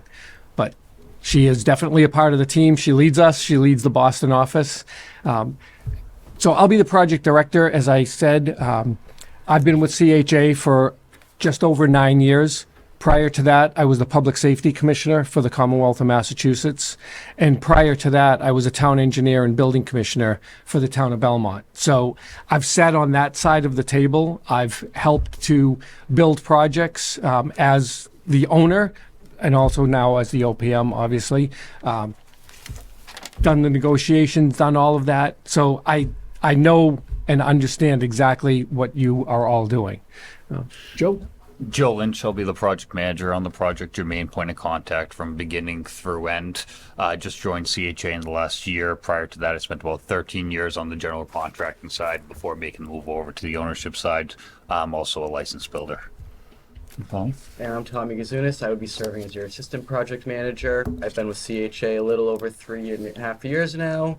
I have my degree in construction management. I've had experience working on a variety of building types from, police stations, fire, DPWs, town halls, libraries. So I'd really be working cohesively with the project team. I like to pride myself on being the squeaky wheel because, that's the one that gets the grease. So really helping to keep the team moving, keep the, project deliverables at the front of our minds, and really making sure we're keeping the team focused and on track. And I'll turn it back to Tom Sr. to discuss a little bit more about what we have to offer from our office. And there's no relationship. So within our office, CHA, we're the OPM group of a much larger engineering and architecture firm. And that gives us the ability to literally pick up the phone and make the call, get additional information, get a second opinion, all of that. Like, we don't have to go to a consultant. We can do it all the time, and we do. We quite honestly do it all the time. As I said, we have the engineering and architecture, we have cost estimate. Our cost estimators not only do cost estimates for CHA projects, they actually do independent cost estimates for other architectural firms that we're not involved with, and sometimes for our competitor OPM firms that are out there. And they keep a very large database of all of the costs. But again, it gives us the ability, if there's something that we're looking at in the design phase and say, how about if we did this? Pick up the phone, get a cost on it right away. Same thing with the inevitable change orders that come up through the life of the project. Something doesn't look right, we have the ability to just pick up the phone or walk across the hallway to the cost estimating department. We're literally on the same floor in Boston, and just ask, what do you see, and does this look right? Does this make sense? That's all in-house. We also, and I say when we get to construction, not if, because there is going to be a positive vote and we will get to construction, we have on-site representatives. Our on-site representatives, again, are not consultants. They're full-time employees of ours. And when we get there, depending on the time frame, and we'll then make the decision and determination and on which on-site rep that will be. You'll absolutely see their resume, have the ability to interview them, meet with them, and make your informed decision about them as well. Next slide. Fire stations. We've done a lot of them. We understand them. I'm also a member of the Urban Search and Rescue Team for Massachusetts as well. It's a FEMA team. So totally understand the conditions that you're going into and what it's all about, and the ability to come back into that hot zone, the need to get all of that gear off and not bring it into the bunk area where you're going to be living, eating, sleeping. So we make sure, again, we're not your designer, but we're going to make sure that the things are done right. Fire stations are also unique in that they're a municipal building. It's going to be, a meeting space. It's going to be a workspace. It's going to be a sleeping space.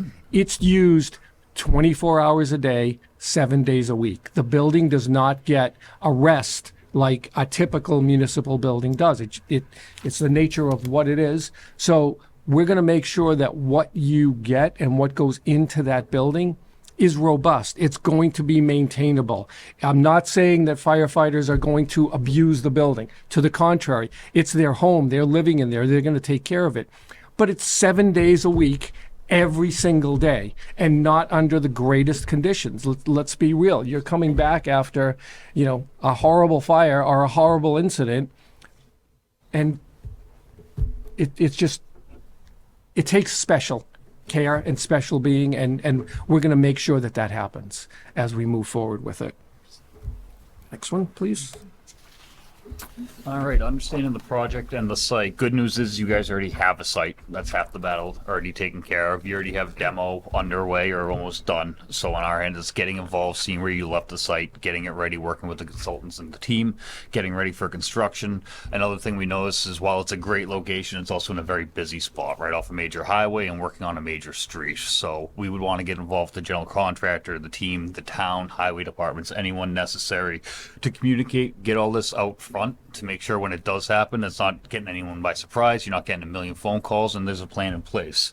We'll work with everyone in each department to make sure we do that right. We'll look at night work, off-hour shifts for tie downs, any certain deliveries that need to be taking place, and make sure that we're working with the general contractor, all the different third parties, and everyone needed to make sure that's all facilitated correctly. So while it's fantastic that you guys already have a site and a major amount of work's already done and been underway, it's where we see we can get involved, help out, and get it to the next major step and get ready for construction.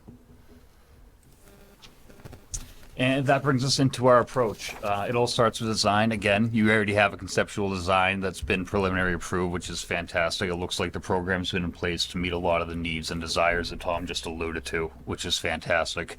As we get into design now, what we're really looking for is establishing a schedule with the design team to work backwards from to make sure we're hitting all of our milestones, whether it's for presentations, permitting, or whatever is needed for construction, as well as working our way down through the budget and pre-quals, getting everything and everyone ready, making sure that that program is meeting what you need, that all breakouts are there, that everything is set up so we can make decisions and work through and make sure you guys are getting everything you need, which will then roll into pre-con. Yep, and then we're gonna, we'll continue right through, contractor pre-qualification, get right into bidding an award after a careful qualification process, start to do some detailed design reviews, constructability reviews. That's when we'll have an opportunity to bring in our on-site representative. These people are those who are on site regularly on construction projects. They've seen things go together. They've seen issues in the field on past projects of design issues that maybe we had a detail that doesn't quite work. So we're going to get them involved early in the design process before we get to construction so that they're taking a look at those plans, making sure that the flows through the building work with the departments and reviewing with the committees, and then ultimately making sure that we can build this building. We'll be doing contract negotiations and awards, doing some early permitting and looking at permitting with the design team and contractor, and then ultimately be working to refine those schedules and budgets that Joe alluded to. And then we get into the fun stuff where it's construction.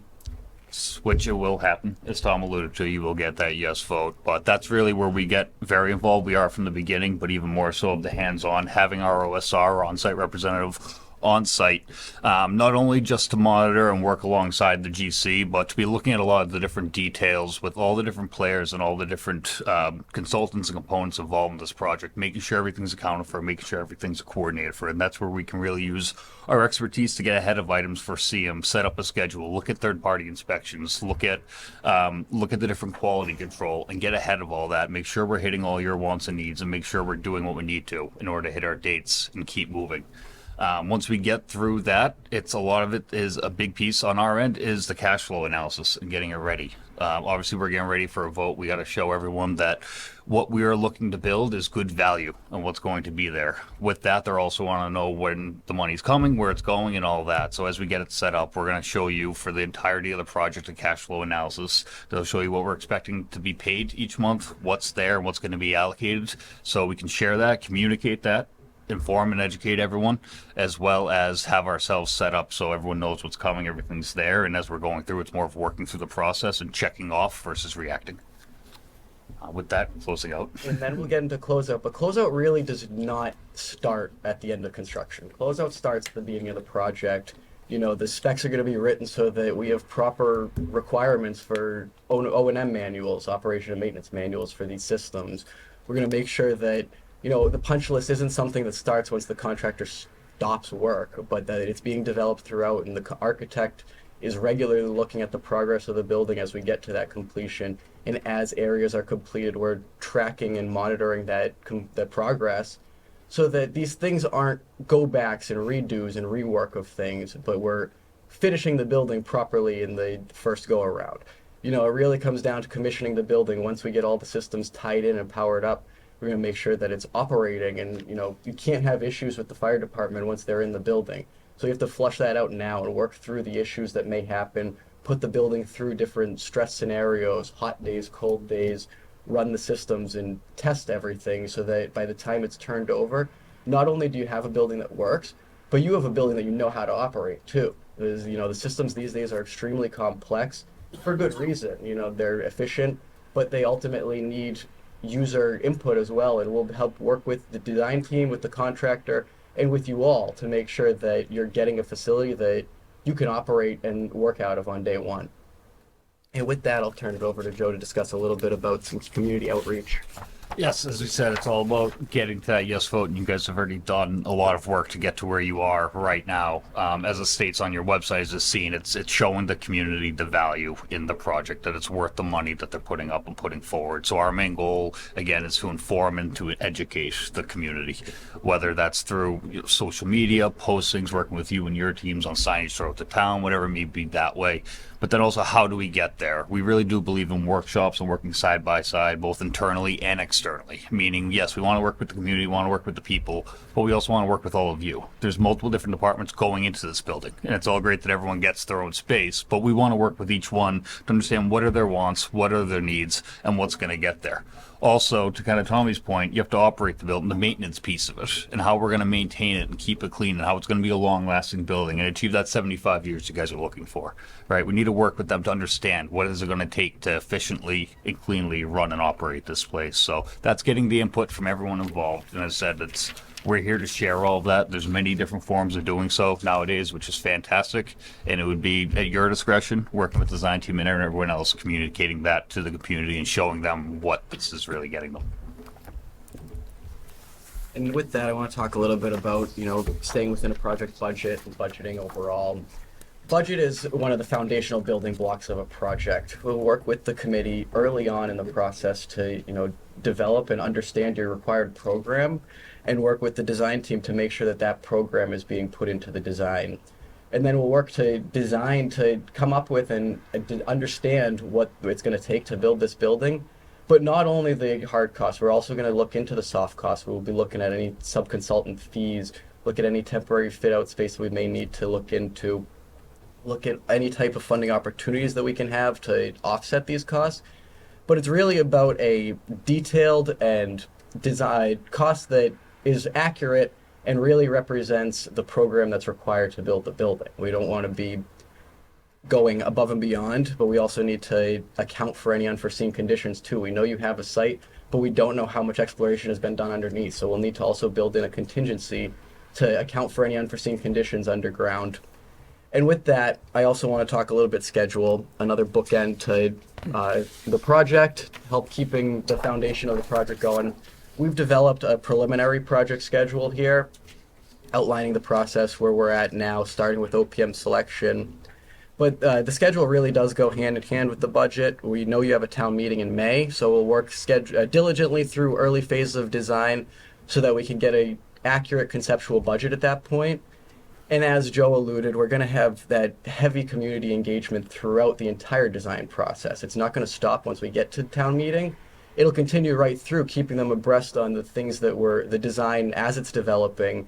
It's going to be in a prominent location on town, so where the building is and how it looks is going to be important to the community members, at least so that they feel that they're involved in the project, have a say, have an opportunity to voice their concerns at those visioning sessions, and then we can go and research their concerns and come back to them with accurate answers. After town meeting and a vote, we'll get further into design, really hone in on developing that design, finalizing it, and getting really good construction documents that we can then go out to bid with. Then we'll be going through the bidding process, onboarding a contractor, and then we'll get into the fun stuff, get in the ground and construction, and work to give you all the building that you need.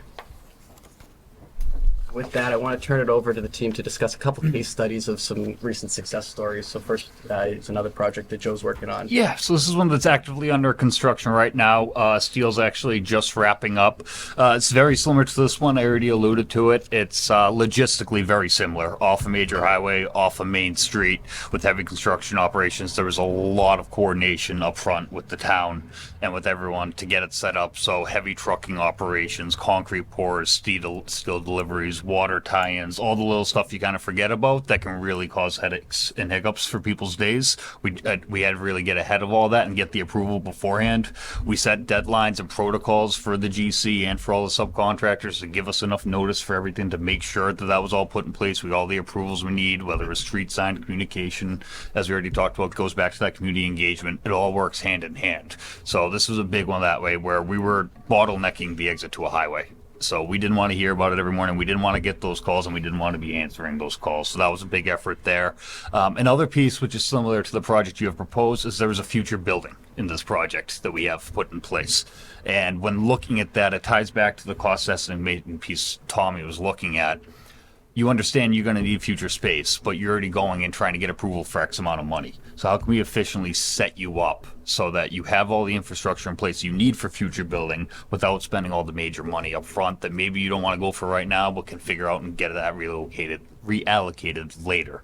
So how do we do that? We looked at what was needed and what was there. We got all the conduits for all the main power, primaries, and secondaries run. We got conduits run for future data, future EV, future potential solar, all of that run. Why? Because that was pipe that we could just put in place, get set down, get the site set up, and it was going to avoid us having to tear up slabs, tarmac, drive lanes, and everything else later on. So what we did was we established what items needed to take place that would be cost efficient now, and then have it set up so it could be cost efficiently built later on. There was a fair amount of effort to it and what we're looking at there, but it gives you the flexibility that you're looking for and what you need. So I think that's an area based on our expertise and what we've done. We can get you guys set up so that you can use this building again. We'll say the 75 years, but continue to roll it, update it, and get it to meet all the new efficiency codes and sustainability standards that have been set across the industry. Thanks, Jim. Next station I want to briefly talk about is Charlton. We're building a substation for the Charlton Fire Department. Small station 2 for them, but it's on school property with a direct residential abutter. Just to the kind of as you're looking at this, on the left-hand side is a single-family home. They've been used to looking at a big vacant grass field all their time.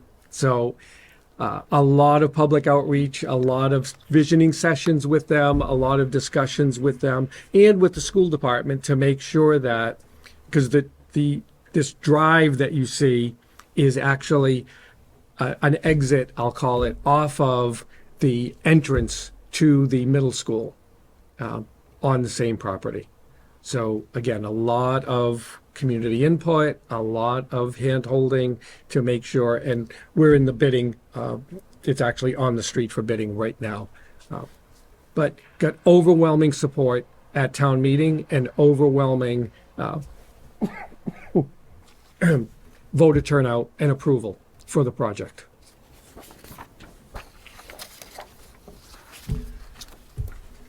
Why us? We know fire stations. We work with communities to make sure that you're going to be a partner with us. We are a partner with you. As I said, I've sat on that side of the table. I've understood, and I do understand what it takes to get it done and what it means for the community. You don't go into this lightly. We don't go into it lightly. We will be there. I'll hand out my business card later on, and you'll all have my cell phone number. My cell phone is on 24 hours a day, 7 days a week. It really, truly is. My wife gets pretty aggravated, but it's on all the time. And I answer the call no matter when it comes in and what it's all about. If I don't answer it immediately, you'll get a text from me that says, I'll call you right back. And I do. We all do. It's how we operate. It's how we work. We understand what it takes. We understand that this project is the most important project for you now and maybe even in your lifetime. Who knows if you'll ever be on another building committee project. Hopefully you will, because you'll love this one. It's going to go so smoothly. It'll be a piece of cake. But we're here to help. We want to help. We've been here, done it, and we understand what it takes.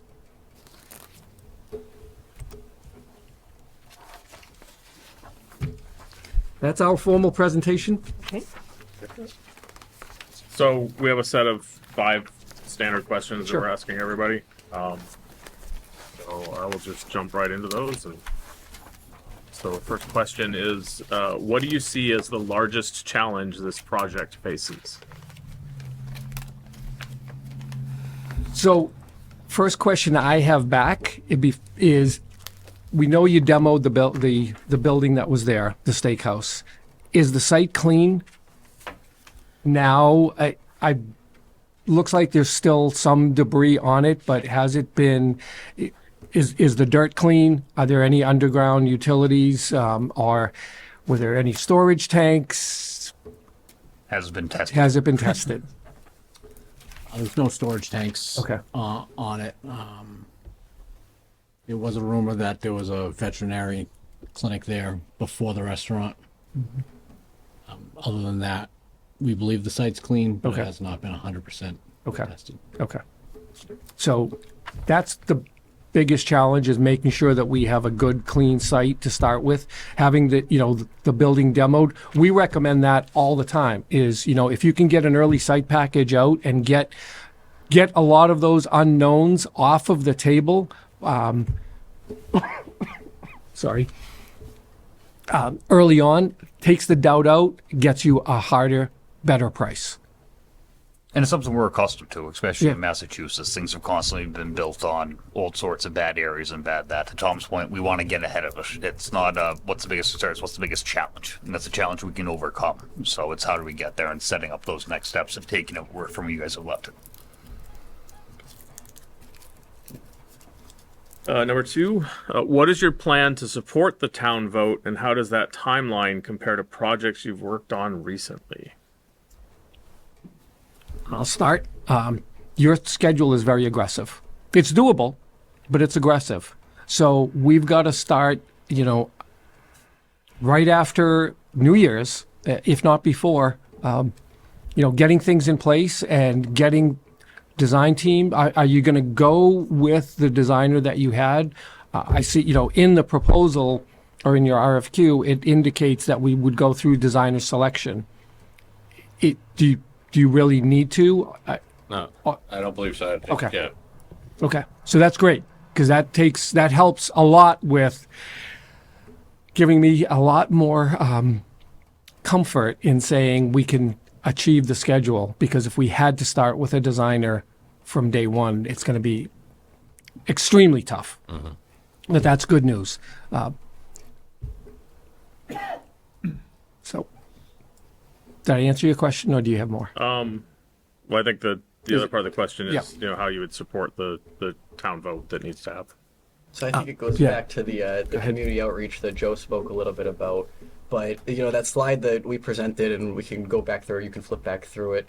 There's a list of some potential options there, but we can't sit on this side of the table and tell you what works for the community of Auburn. We'll sit down with you all and understand and ask you the questions on how people in the community receive information best. And if you don't know, then we're happy to explore the options together and provide options. We can do visioning sessions. We can do weekly memos. We can do, short bursts on social media with our marketing team that help give bits of information on what's going on, what the project team is doing internally, what the schematic and conceptual designs are looking like, what the early budgets are starting to look like, and present that out to the community to help make sure they're abreast of the information. It's really a matter of, if they don't know what they're voting on, then how can they vote in favor of it? But if we get ahead of it, bring them on board early, and if they feel like they're a part of the process and are a part of the process, like we said, we've had other communities where community members are able to come to these visioning sessions, come to these workshops and ask questions. We think that area in town has a high water table. Can you build in that area? So we'll go back and take the necessary samples, take the necessary readings, go back and do our due diligence, and come back at the next visioning session or workshop and say, last month we heard 10 questions. Here are your 10 answers, and what else do you have? But it's really a matter of engaging and keeping the community up to date and involved in the project so that they feel that we're not doing things in a vacuum, because that's not the way we operate, and it doesn't accomplish anything if we come to you all in the 11th hour and say, this is what we're doing. We don't live in this community, but we're happy to work with you all and understand the best way to operate in your community. Is Auburn open town meeting, or It's represented. it's represented? Oh, so then we can do like precinct caucuses and precinct meetings to have a captured audience and inform those town meeting members. It's actually a whole lot easier than open town meeting to inform. Number 3, how do you effectively manage communication and expectations with diverse stakeholders, including contractors, designers, and internal decision makers? Yeah, go ahead. I can go. Sure. Later, if you flip further back in the PowerPoint, we have a couple extra slides that we like to leave in for filler. One of them is a proactive risk management. But we have a few tools that we've developed and regularly use at CHA, but the one I'll talk to right now is the RACI chart. We use it on all of our projects. RACI is an acronym, stands for Responsible, Accountable, Consulted, and Informed. So we'll take a first pass. We'll put all the project stakeholders across the top of the spreadsheet. You know, from you all, the design team, the contractor once we get there. And we're able to run down a list of representative items that may need to be considered. Project controls, change orders. Should look like this. Maybe I can, there you go. Yeah, there it is. Green. Okay. So you're able to, we will do a first pass on who we think should be the action item, the person that's giving us the final decision, who we're just going to speak to, or who we're just going to update on these decisions that are being made. It's a living, breathing document. Like I said, we'll take a first pass at it, but it'll get passed around to the entire team, and everybody will have their own input on what they want. You know, the chief may want to be included on all emails. He may find that he's getting inundated and it's too much. And may want to be, I don't want to be the final decision maker because I'm being a bottleneck. So it's an opportunity for us to openly understand how everybody wants to be involved in the project. It allows you all to give us the input on what your level of involvement should be and who we can go to. But if things aren't working, then we can modify and change throughout. And this changes as we move through the phases of the project. As we move through, get into the next phase, we develop a new RACI chart because the players change and their responsibilities change as we move it along.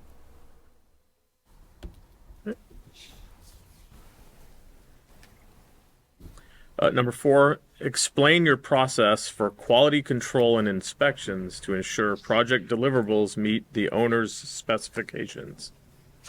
Absolutely. So that gets back to working alongside with our on-site representative, like we talked about, going through establishing those specs with the design team, understanding and creating, identifying what all third-party inspections are going to be needed, when they're going to be needed, setting up a schedule, working backwards. Also, do any of those hold up next steps or any other pieces of construction? So we look at it holistically. Again, our on-site reps are full-time employees with us that we've all worked with continuously. So we've gone through this process a million times. We're not bringing in a third party or another consultant that we're just working with. We know construction. We've been on the construction side, the town side, the design side. So for us, we know typically from looking at a set of plans and specs what needs to be tested. So now let's make it specific to this job. Let's set up a schedule and let's make sure ourselves, the general contractors, subcontractors, and everyone else involved are on the same page. We also use, again, it's one of these Right. tools that are here, Raken, which is a third-party software, but it enables our on-site representatives using either an iPad or their cell phone to live as they're walking through the field, put information right into their report and photographs into the report. Comes out as a PDF. All of you, none of you, however many of you want in the community, get a copy of that report on a daily basis. A lot of people say, can you just hold them until Friday? We don't want them every day. Others absolutely want it every single day. They want to see what's happening. Pretty much real time, and gives us the ability to take the photograph, put some annotations right under each of the photographs, so there's that constant documentation of how the project went together, what was there. It's a living as-built, if you will, as we move forward. And number 5, what types of grants or other funding sources have you been able to secure for a project to offset the cost of a project? So we have been successful with ARPA dollars and CARES, but those appear to be drying up, and who knows what the future will bring as far as those types of grants, but certainly grants through the utility companies as well. solar, geothermal. There's been some huge grants and incentives that have been out there and that are available. All electric is another, option, and we'll explore all of these and go through, the cost benefit analysis. There's upfront costs that have to be brought in. There's long-term maintenance costs that need to be evaluated. We had a case where it appeared at first blush that geothermal was going to be far more expensive. But with the grants that were available, the geothermal actually came in less money than putting in the heating plant because of the incentives that were available. So we'll explore all of those with you and fight hard to make sure you get every dollar you can. So that's the end of our questions. So I think timeline-wise, we intend to make our recommendations tonight, send them to the town manager. So I would expect we have to give our top 3 and our preferred, and then he will start with the top of the list, and I would assume that will start before Christmas. Okay. So because as you know, the timeline is short, so we would want to have somebody on board for the beginning of the new year. Fantastic. Excellent. Thank you for coming in. Thank you. All the time. Thank you. And we are going to go into recess now. All right, we're coming out of recess. We're back out of recess, and we have Colliers is our next OPM presentation and interview. And you have the floor. Awesome. Thank you so much. On behalf of Colliers project leaders and the team here in front of you tonight, thank you so much for the opportunity to interview for the OPM position for this very exciting project. We would love to be your OPM for the project. We hope that shows in our presentation tonight. Quick introduction of each of the team members here. My name's Phil Palumbo. I'm a project director with Colliers. Been with the company for 12 years now, serving as an OPM for public projects just like this one. And then before Colliers, for another 8 years working in the design and general construction industries, I would be your project director. Tony? Yes, Tony DeLuzio, Colliers Project Leaders. I've been specializing in public safety projects, both design and OPM services for the past 30 years, and I would love to be part of your team. Angela? Hi, I'm Angela Campbell. I'm from Colliers. I've been doing public work for about 25 years now, and really looking forward to hearing more about your project. Luis? Good evening, everyone. My name is Luis Rodriguez, and I have about 10 years of experience. I've come from the design world, so I've been working on K through 12 and higher educational spaces for the last 6 years, and I'm a construction rep. Tao? Tao Nguyen, Senior Analyst with Colliers, and I'll be helping with the financial monitoring reports. And Sarah? Sarah Maston. I'm the director for our commissioning and energy services group. I have about 30 years of experience both on the design side and on the commissioning side for HVAC and electrical plumbing systems. Thank you, guys. So 2 main points. Main points of contact for the project would be myself and Angela, 1, and then 2, having 6 people on this team and here tonight isn't just for show. We make sure we collaborate with our in-house resources to be the best OPM we can for our clients. So all 6 of us will be touching this project in some shape or fashion. So we like to open up the dialogue kind of in the initial slides to kind of calm our nerves, 1, but 2, we know if we're going to be the best OPM we can be for you all, we shouldn't be coming in with preconceived notions of how the project should go, left or right, up or down. We understand there's considerations and challenges that you all have developed through your efforts thus far on this project. So we like to kind of quickly open it up to you all. Tao, I got a marker here. Taking notes. Yes. We would love to hear from you guys, and it real quick and dirty, based off of all your effort to date on the project, hubbub around town, what do you guys foresee as the challenges linked to this project? I think we can just give a standard history of where we're at. I don't think we can really. So we got an upcoming town meeting. Are we concerned about town support? I think what I can say to that is to really basically regurgitate some of the information that's either in the RFQ or also publicly available. So this effort started 2018 from recommendation from the master plan that facilities, needed improvement, had gone through a public safety building committee looking at a combined master plan. A combined fire and police development. That committee had challenges with COVID and site location for a centralized facility for the town. And so this fall, essentially this summer, the decision was made to just break off and do a new fire headquarters. Yep. And to keep the existing police station for now as is, and to keep the current fire headquarters building as a substation, Station 2, and turn this facility over to the school that it's attached to. Sure. And then we have been working since the early fall or late summer, on that. A site became available to us. Yep. That money was approved by town meeting to purchase the location and to demo the location. Demolition is complete, or more or less complete at this point, and we are looking, now at OPM interview to, basically timeline. We have to get both town meeting approval as well as a vote of the general residents to approve a budget in order for this to move forward. Sure. So that's perfect. You can derive your challenges from that. All good. And we've watched some of the building committee meetings, so aware of all that. Let me ask you, during the acquisition, was any kind of phase 1 environmental site assessment done of the property? I understand. There was of the building and stuff in terms of hazmat stuff Sure. inside, and the abatement's been done. In terms of the entire site itself, no. Okay, This so is maybe the- that's something that's looked at. Any subsurface exploration? Okay. Just what's Cool. going on right now with the demolition and Awesome. All right. Well, funding appreciate coming out.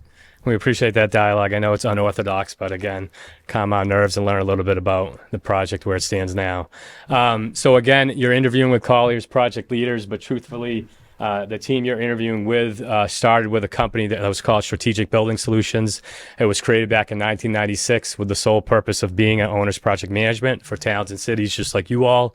It was in 2014 where the commercial brokerage firm Colliers International saw an opening in the OPM industry, reached out to Strategic Building Solutions, acquired a majority share of Strategic Building Solutions. But what we do every day, how we do it, the care level we put into what we do, the in-house training we do with our staff, none of that's changed.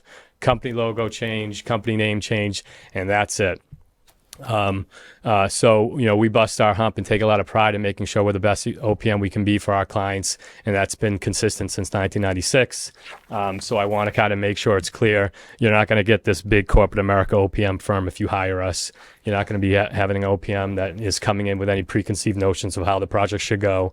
We're going to be eyes wide open, ears wide open, making sure we're the best OPM we can for you all. We have an office location in Agawam, office location in Boston. We got one in Providence, Rhode Island. But truthfully, us OPMs, if we're not at a client meeting or on site these days, generally speaking, we're remote. I live right in Paxton, so I'm like 18 minutes away. I was just at Staples this morning printing for this interview. Tal lives in Spencer. Sarah lives in Hudson. So pretty local team. You don't have to worry about us having challenges getting to in-person meetings and whatnot.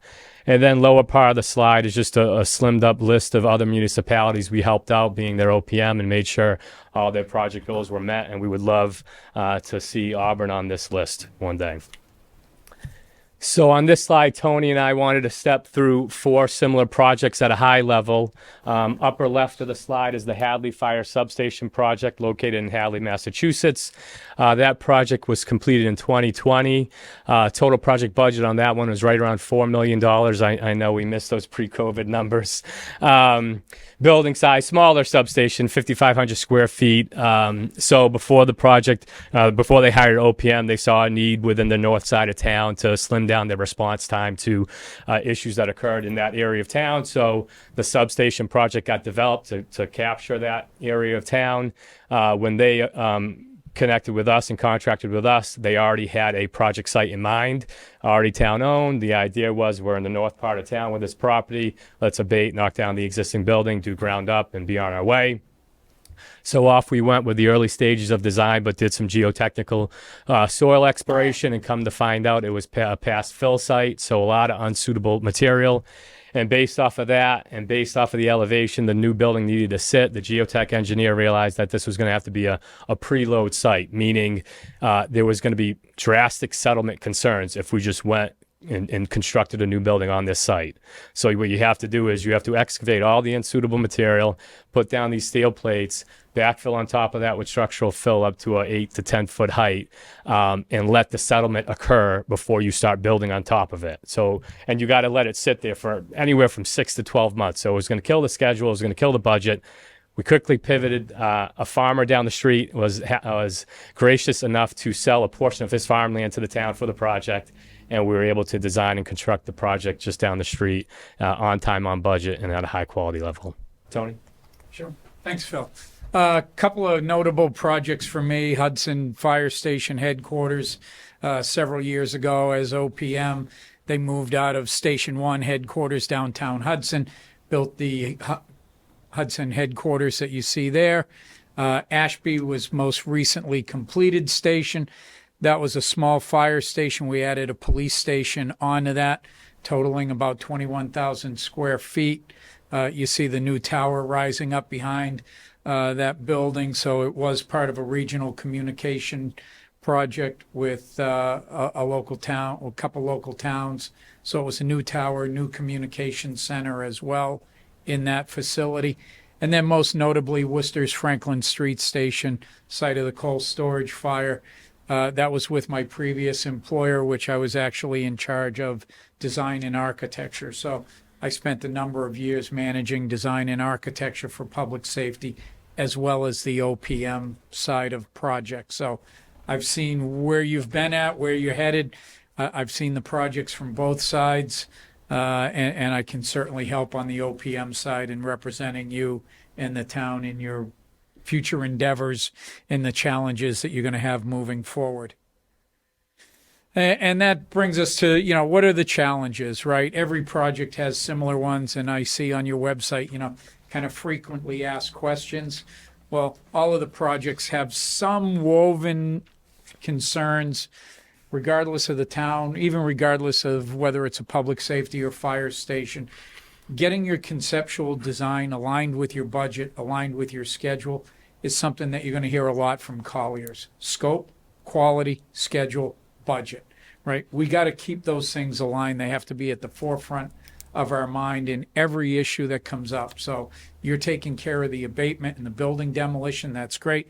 Let's get a nice clean site. Let's make sure it's buildable. Let's make sure we don't have some of the challenging site constraints that Phil spoke about. Let's get our budget aligned. Community outreach is huge on every project.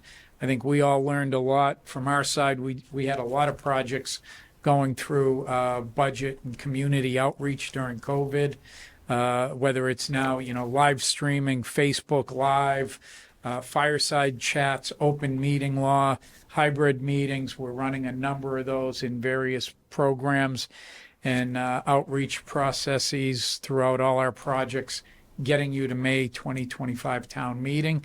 That's a big challenge, and it's a big goal for this project. So we want to make sure we've got everything lined up. We want to make sure our public information meetings, we're hitting them. We're giving the public the correct, accurate, and timely information so that we not only get a good quality vote, but you're building confidence. Confidence the public has in you that the project is being well managed, well run, that you're watching out for their best interests as well as that of the project and the firefighters, and that we're bringing, hopefully, a high degree of leadership to your project. Thanks, Tony. Angela?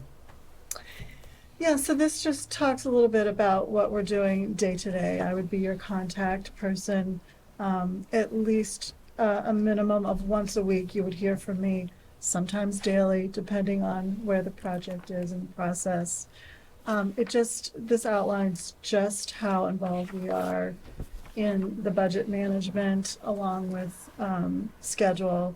It's something we try and align every single week. Every time we talk to you, we're bringing the budget into alignment along with the schedule, making sure everyone's at all the meetings that need to be there, that require these important decisions to be made. We will keep you involved as much as you want or as little. We can give you high-level overview of the project, or you can be as involved as you want to be.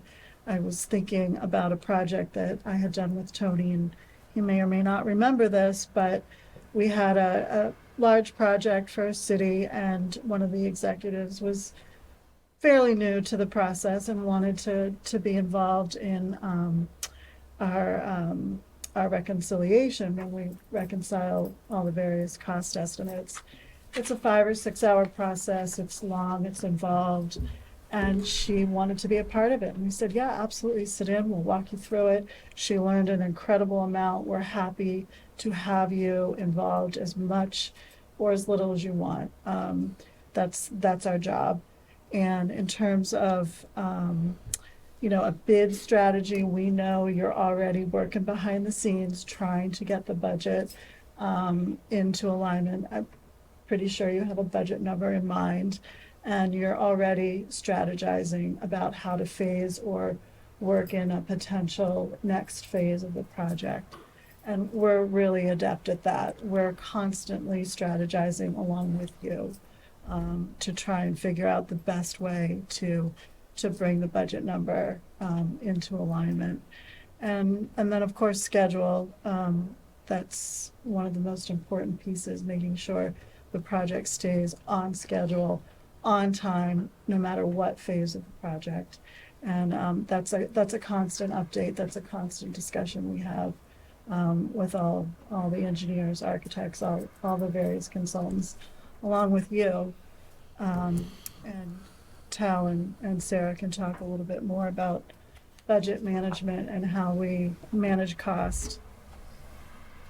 Sure. So just a little bit on that last slide, it talked a little bit about design reviews. And so from a technical standpoint, one of the things that our team provides is those design reviews at each phase of the project. So one of the things that that the analysis has been shown for fire stations is that firefighters can often face or have a higher cancer risk because of the carcinogens that they encounter through what their job is.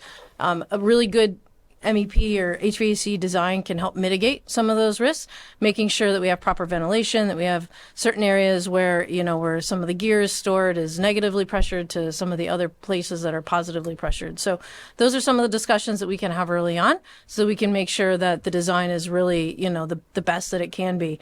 And then from a sustainability standpoint, looking at what Auburn's goals are, one of the things that we help as far as the budgeting and the cost analysis goes, is looking at the different types of systems that are available. A lot of times we've worked with engineers where they'll say, okay, well, the standard, gas-fired boilers and the chillers are going to run this, and then we have geothermal, which is typically more expensive. But the things that we take into account is the fact that there are many different hybrid solutions in between. So it doesn't have to be, the standard, like I said, gas-fired fossil fuel system, or and it doesn't have to be geothermal. That there's hybrid opportunities there that can make your systems greener than maybe some of the existing systems that you have. But as part of this life cycle cost analysis, what we look at is other incentives that are available, either funds through the the Inflation Reduction Act, other utilities, rebates that are included. So we include all of what we call free money in this life cycle cost analysis, and so we can really look at the end of the day, not just at first costs or not just lower maintenance costs, but what is truly the best system for your fire station. Sarah and Tao.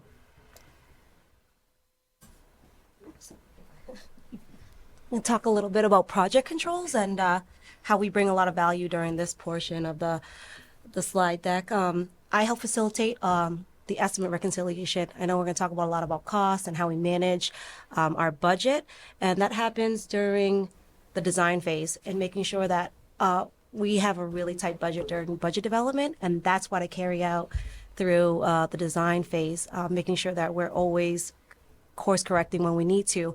In terms of what we're doing through design, and I know you guys are going through a few different options, this is a great way to help avoid scope creep.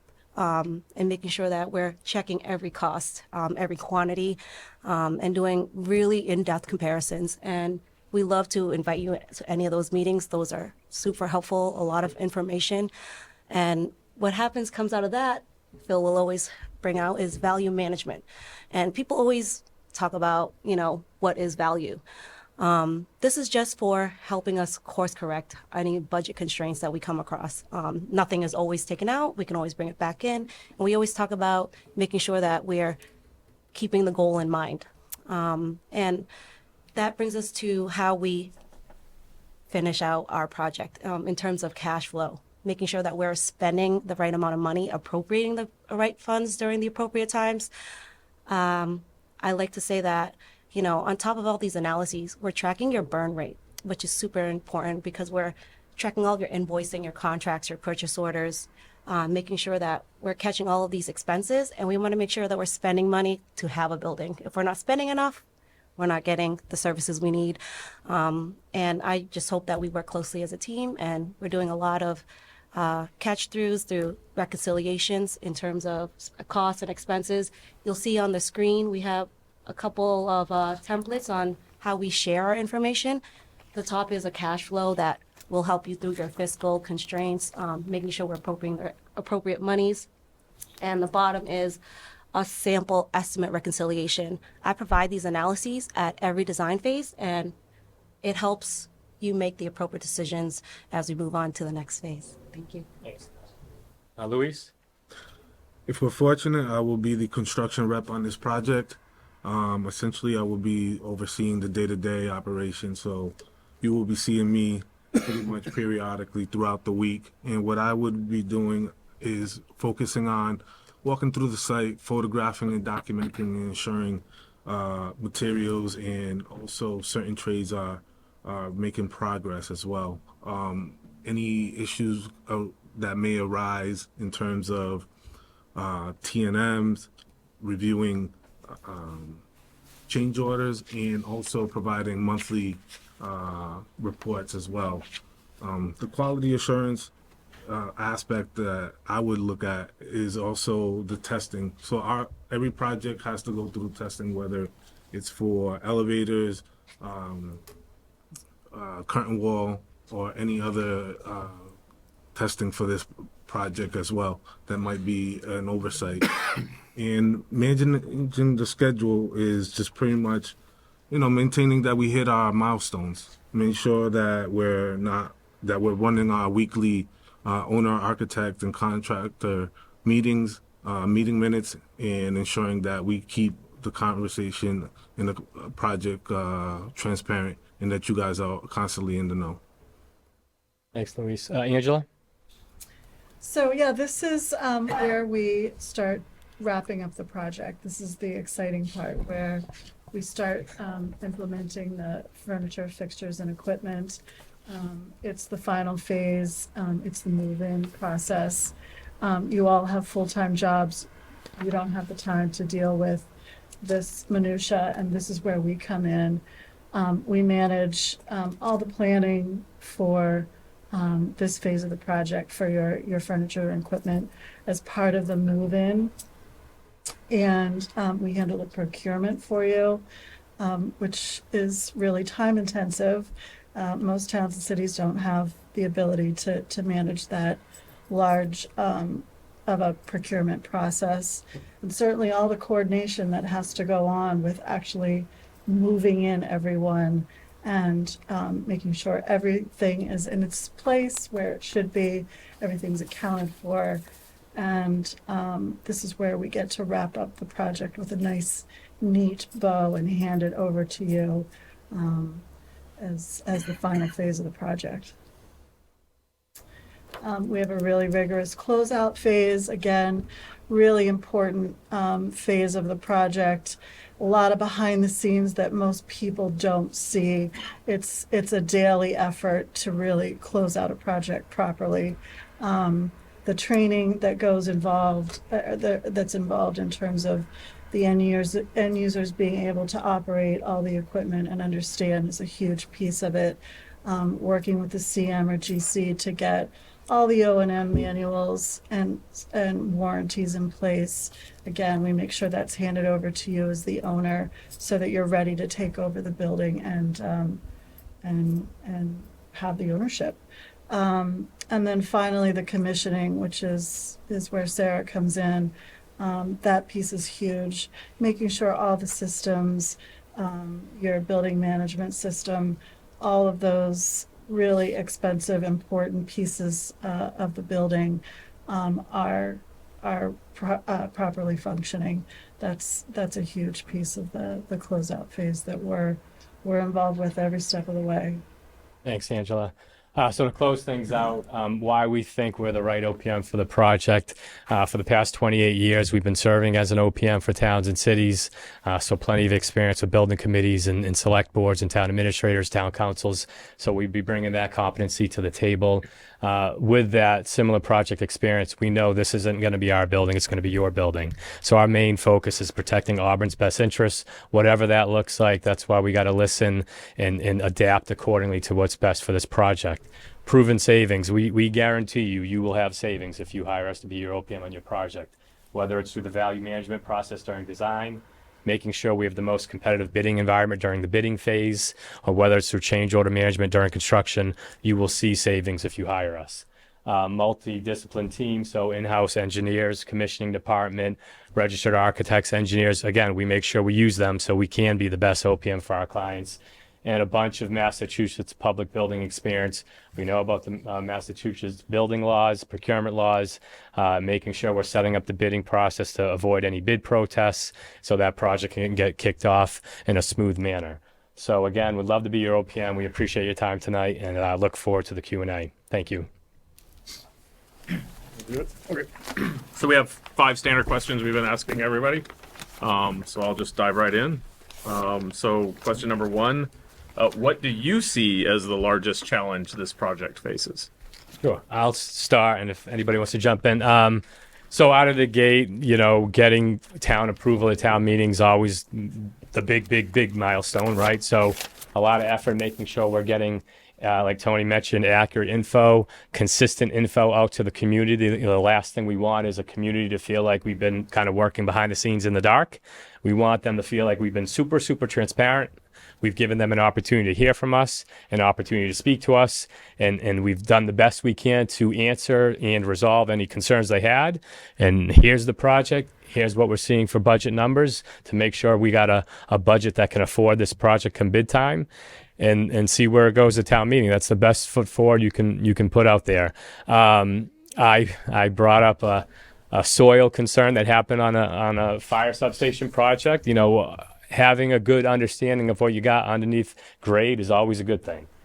So that's something we want to look at. I understand Chuck's restaurant there. I don't know what they had underground for any fuel tanks or whatever it might be, but we would want to do a geotechnical exploration earlier on in design just to make sure we had an understanding if there were concerns relative to environmental concerns or just kind of unsuitable soils and whatnot. And then from there, it's just, us doing our job, managing the design team to make sure in the event the project does get approved, we're hitting our marks with the design phase, making sure we're going out to bid when we say we're going to, managing that contractor pre-qual process, and all that stuff that comes with all these publicly funded projects. Tony, anybody, did I miss anything? I would just add schedule. Schedule is not everyone's friend right now in the market and in the construction industry. Sooner we can hit our marks, the sooner we can get out to the bid market. Escalation continues to rise year after year. So any kind of time delays are not our friend, and they're certainly not your friend from the standpoint of budget control. So we need to set our marks and we need to hit them on a regular basis. Yeah, thanks. So on the schedule we created, we have kind of an assumption text box at the bottom of it. Thank you for bringing up schedule. So on projects like this that, generally speaking, a building of this size, it'll take a competent GC, somewhere a little under a year to erect it and have it more or less ready to go for system startup and so on. With the lead time that is currently out there for electrical switchgear, it's anywhere from a year to a year and 3 months or so. A project like this might warrant us doing a owner purchase, a pre-purchase of the switchgear. So meaning during the design phase, the town of Auburn would purchase the switchgear to make sure it's here in time for installation during the construction phase. So thank you for bringing up schedule. Second question, what is your plan to support the town vote, and how does that timeline compare to projects you've worked on recently? Right. So in terms of our services to get the town vote, it would be whatever we got to do to help develop budget, help develop schedule, and present that budget and schedule accurately to the community, whether it's community forums, assisting the town with getting that info on the project website, community surveys. So on the placemat that we provided, that double-sided 11 by 17 sheet, there's a quick little snapshot of a community survey we did for a school project. So got a lot of experience with putting together community surveys that we can kind of get out on the town website, building project website. If in the event we got to make sure we're on record seeking information from the community, how they feel about the project, any comments or concerns they have. So we would be full bore with you from now till May to make sure we got a majority yes vote at town meeting. And then the second part was schedule. So if you guys procure an OPM in the month of December, we got January, February, and March to go through. In the event the fees there to do it, a schematic design effort. We understand conceptual design wise from watching the November building committee meeting. It seems like you got a design you like. So the idea is develop that at a schematic design level, but that way you're understanding, generally speaking, finishes, systems, so that the cost estimate that you do during that schematic design phase is as well informed as it can be. You don't have it too bloated with design contingency and unknowns. So we foresee that schedule as realistic and achievable. And achievable to develop a budget that can be presented at a early May town meeting. Third question, how do you effectively manage communication and expectations with diverse stakeholders, including contractors, designers, and internal decision makers? Sure. Firm but fair is a motto we like to use. So out of the gate, our job is to protect Auburn's interests. So whether it's trying to resolve an issue with a designer, or trying to get through an issue with a general contractor, our job is to protect your interests. So leading into those issues, we got to make sure contract-wise, we have contract terms that are going to protect your best interests, whether it's a owner-architect contract or owner GC contract. So that's kind of step one. And then from there, when I talk about being firm but fair, everybody's got to comply with their contract terms. So, that's the most respectful and polite we can be with any other vendor we're procuring services from, right? So you signed up and this was the contract terms, you need to comply with them. But obviously there's plenty of scenarios that occur where there's got to be some give and take. And the idea is we're always going to be transparent with you all and make sure you all know what we know. And so that when we get into the stage of trying to negotiate and resolve an issue, that we're all on the same page and we all feel good about like what direction we're going to go with that resolution to that issue.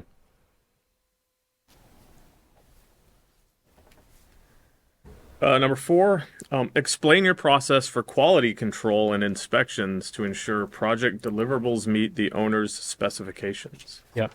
So Sarah, you want to talk about design reviews, and then Luis, you could talk about.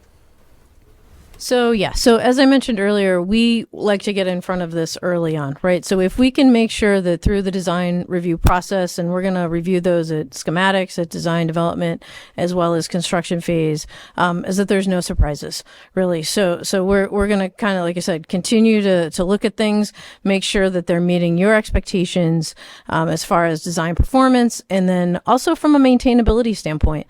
We found that if equipment is not accessible, it's not maintainable, and you could be 5 years down the road and be having ventilation concerns because nobody's been able to change the filters because they can't get to the air handling unit. So we're looking at those design reviews is not only another set of technical eyes on what the design team is proposing, but also, again, looking at it, protecting your best interests is making sure that equipment is accessible and maintainable. And then throughout the construction process, we pretty much also we're going to be on site. We're going to be assisted with by Louise, and we're going to be looking at the technical aspects of what those systems, the installs look like, that the design details are being followed. Piping is done correctly, ductwork is being done correctly. Again, because basically then what happens is once walls go up or ceilings come in, people tend to forget that that's where the equipment is. So if there's people on your staff that are going to be maintaining those systems, we really encourage them to walk the site with us, to know where things are, so that like I said, when ceilings go in, we'll often put labels on the grids so that people know where that kind of equipment is. So we're pretty much from day one looking at the quality and the installation details of all the MEP systems. And in keeping with that, the coordination of construction with testing and inspection for the various trades that are on site throughout each phase, from the beginning, when the concrete is poured to when the frame is being erected on site. Coordinating with every sub, and also with every testing agency, if applicable, throughout the project, ensuring that it adheres to the specifications that we have, also the drawing set that is to be provided at the end of construction documentation. With that, I follow the on-site drawings to ensure that each one meets the submittals, and also that every RFI is answered throughout the process, ensuring that there is full transparency and that everybody is accountable for their scope of work.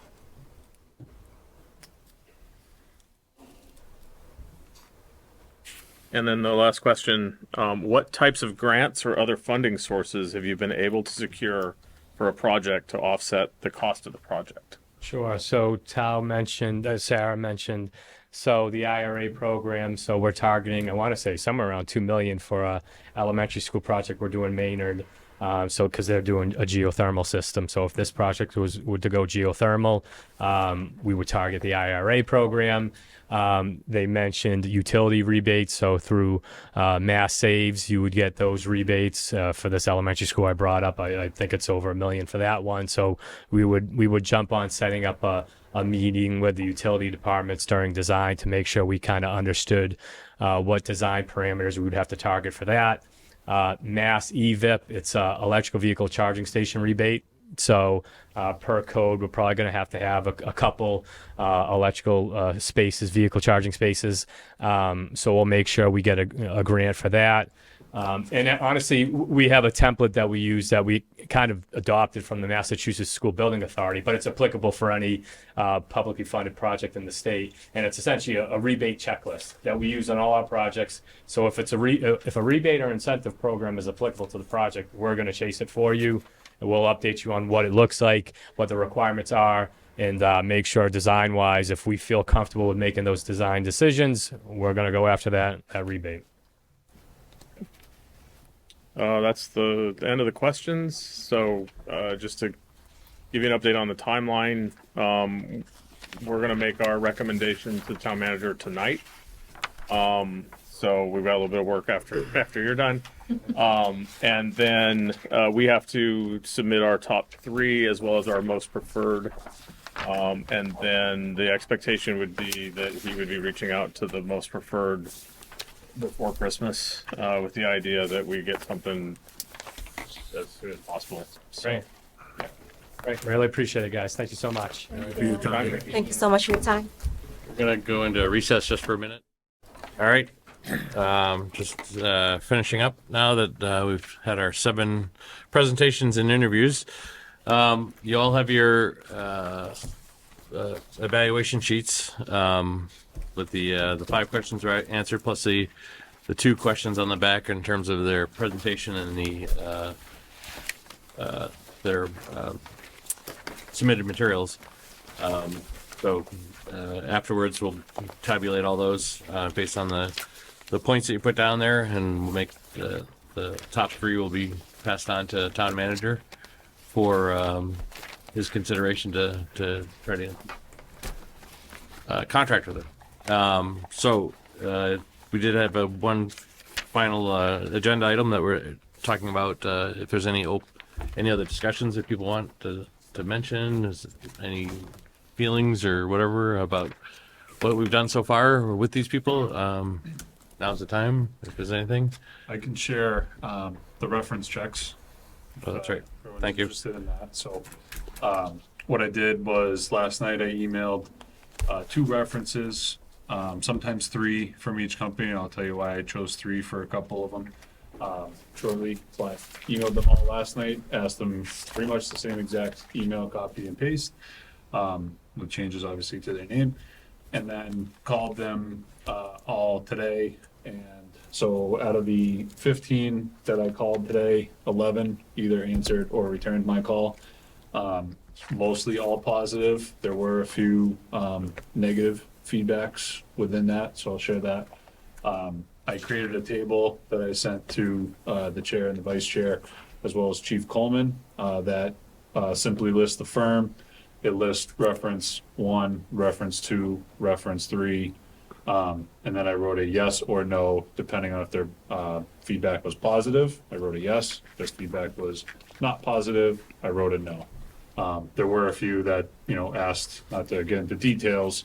So respecting their request, put that in there. So I'll walk you through the different firms. So CMS, they had 2 references get back to me. One was positive. One was not positive. So they're the ones that had the Hyannis Fire Station on their project experience. Greenfield, the city of Greenfield as well. And Dudley was the other one. Dudley didn't get back to me today. So between Hyannis and Greenfield, one of them had a really positive experience a little ways ago. And then the other one, not so positive, related to really the move-in process on their end. They felt the team wasn't on the ball with that, and they didn't feel like the team there was on their side. All right. Colliers, who we just had, so I reached out to Northborough, and then they're also in the early stages at the Worcester South Fire Station. Both chiefs there had nothing but excellent things to say about the team.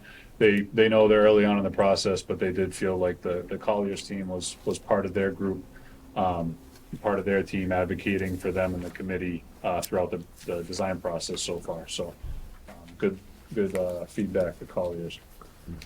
Lero Hill, the one that we interviewed today. They did I think they mentioned during their interview today, the Hingham Fire Station, and then Town of Orange. They did a feasibility study for the town, as well as I think they did the elementary school for them as well.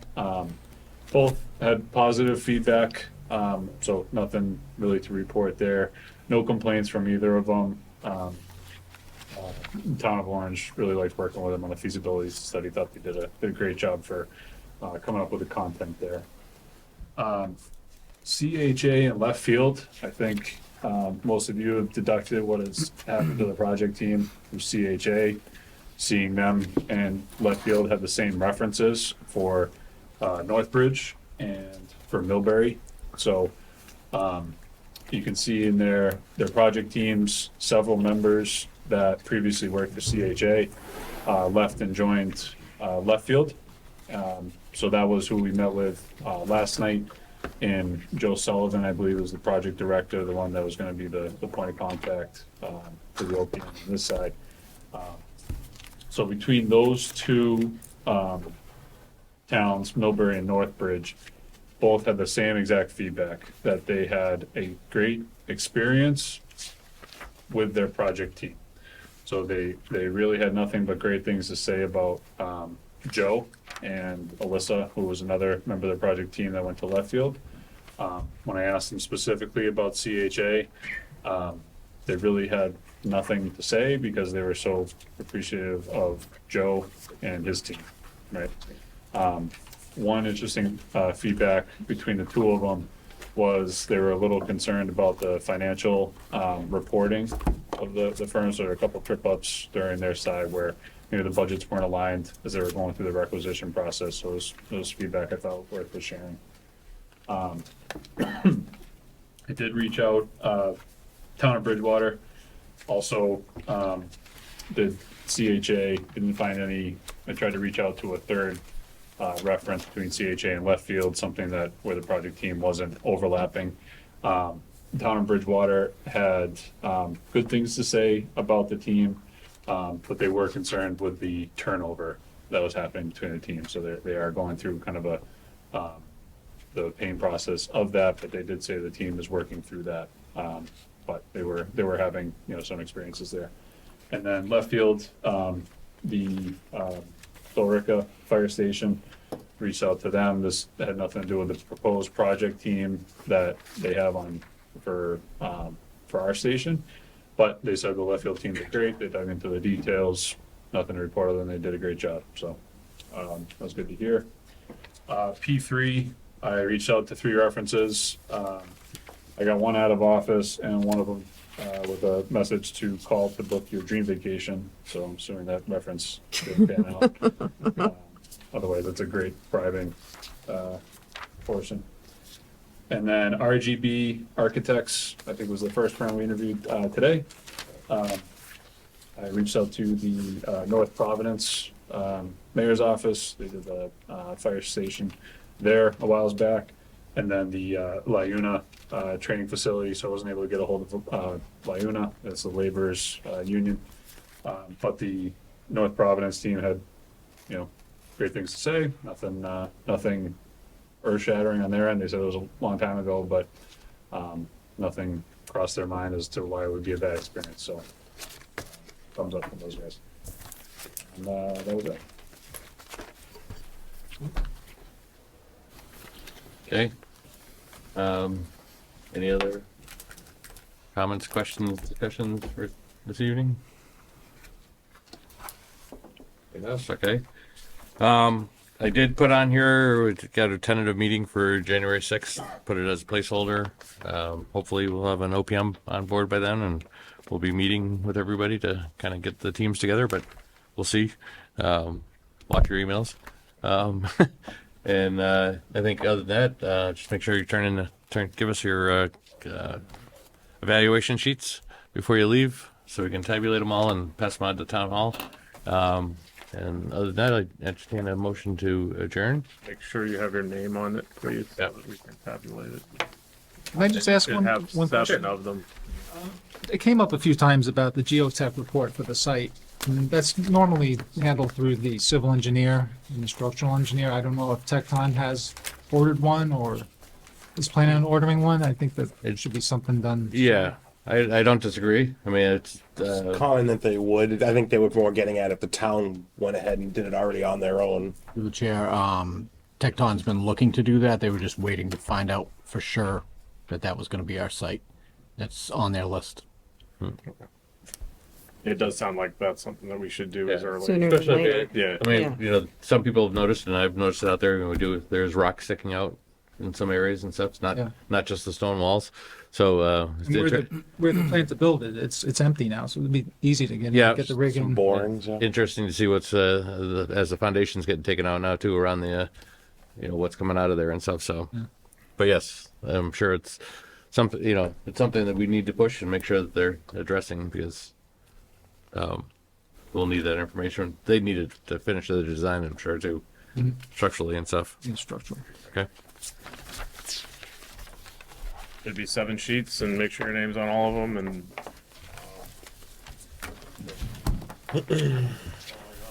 Okay. You want these in order? Help you as you're going through. the order that we did them, right? So, because that's the order that the spreadsheet is in. So, and I will read that off as I find them. I have it right here. It's left field, CMS, P3. So let's see what we want them in. That's P3. Lero Hill. Lero Hill. RGB, yeah, CHA, and then Colliers. Great.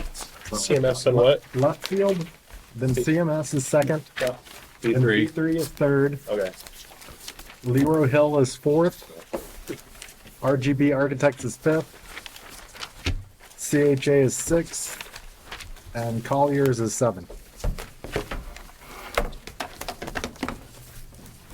If you turn them in alphabetical order by last name, that would help too. Appreciate everybody's time these last 2 days. It's been a long one, but worth it, I think. So with that, Motion to adjourn. yeah.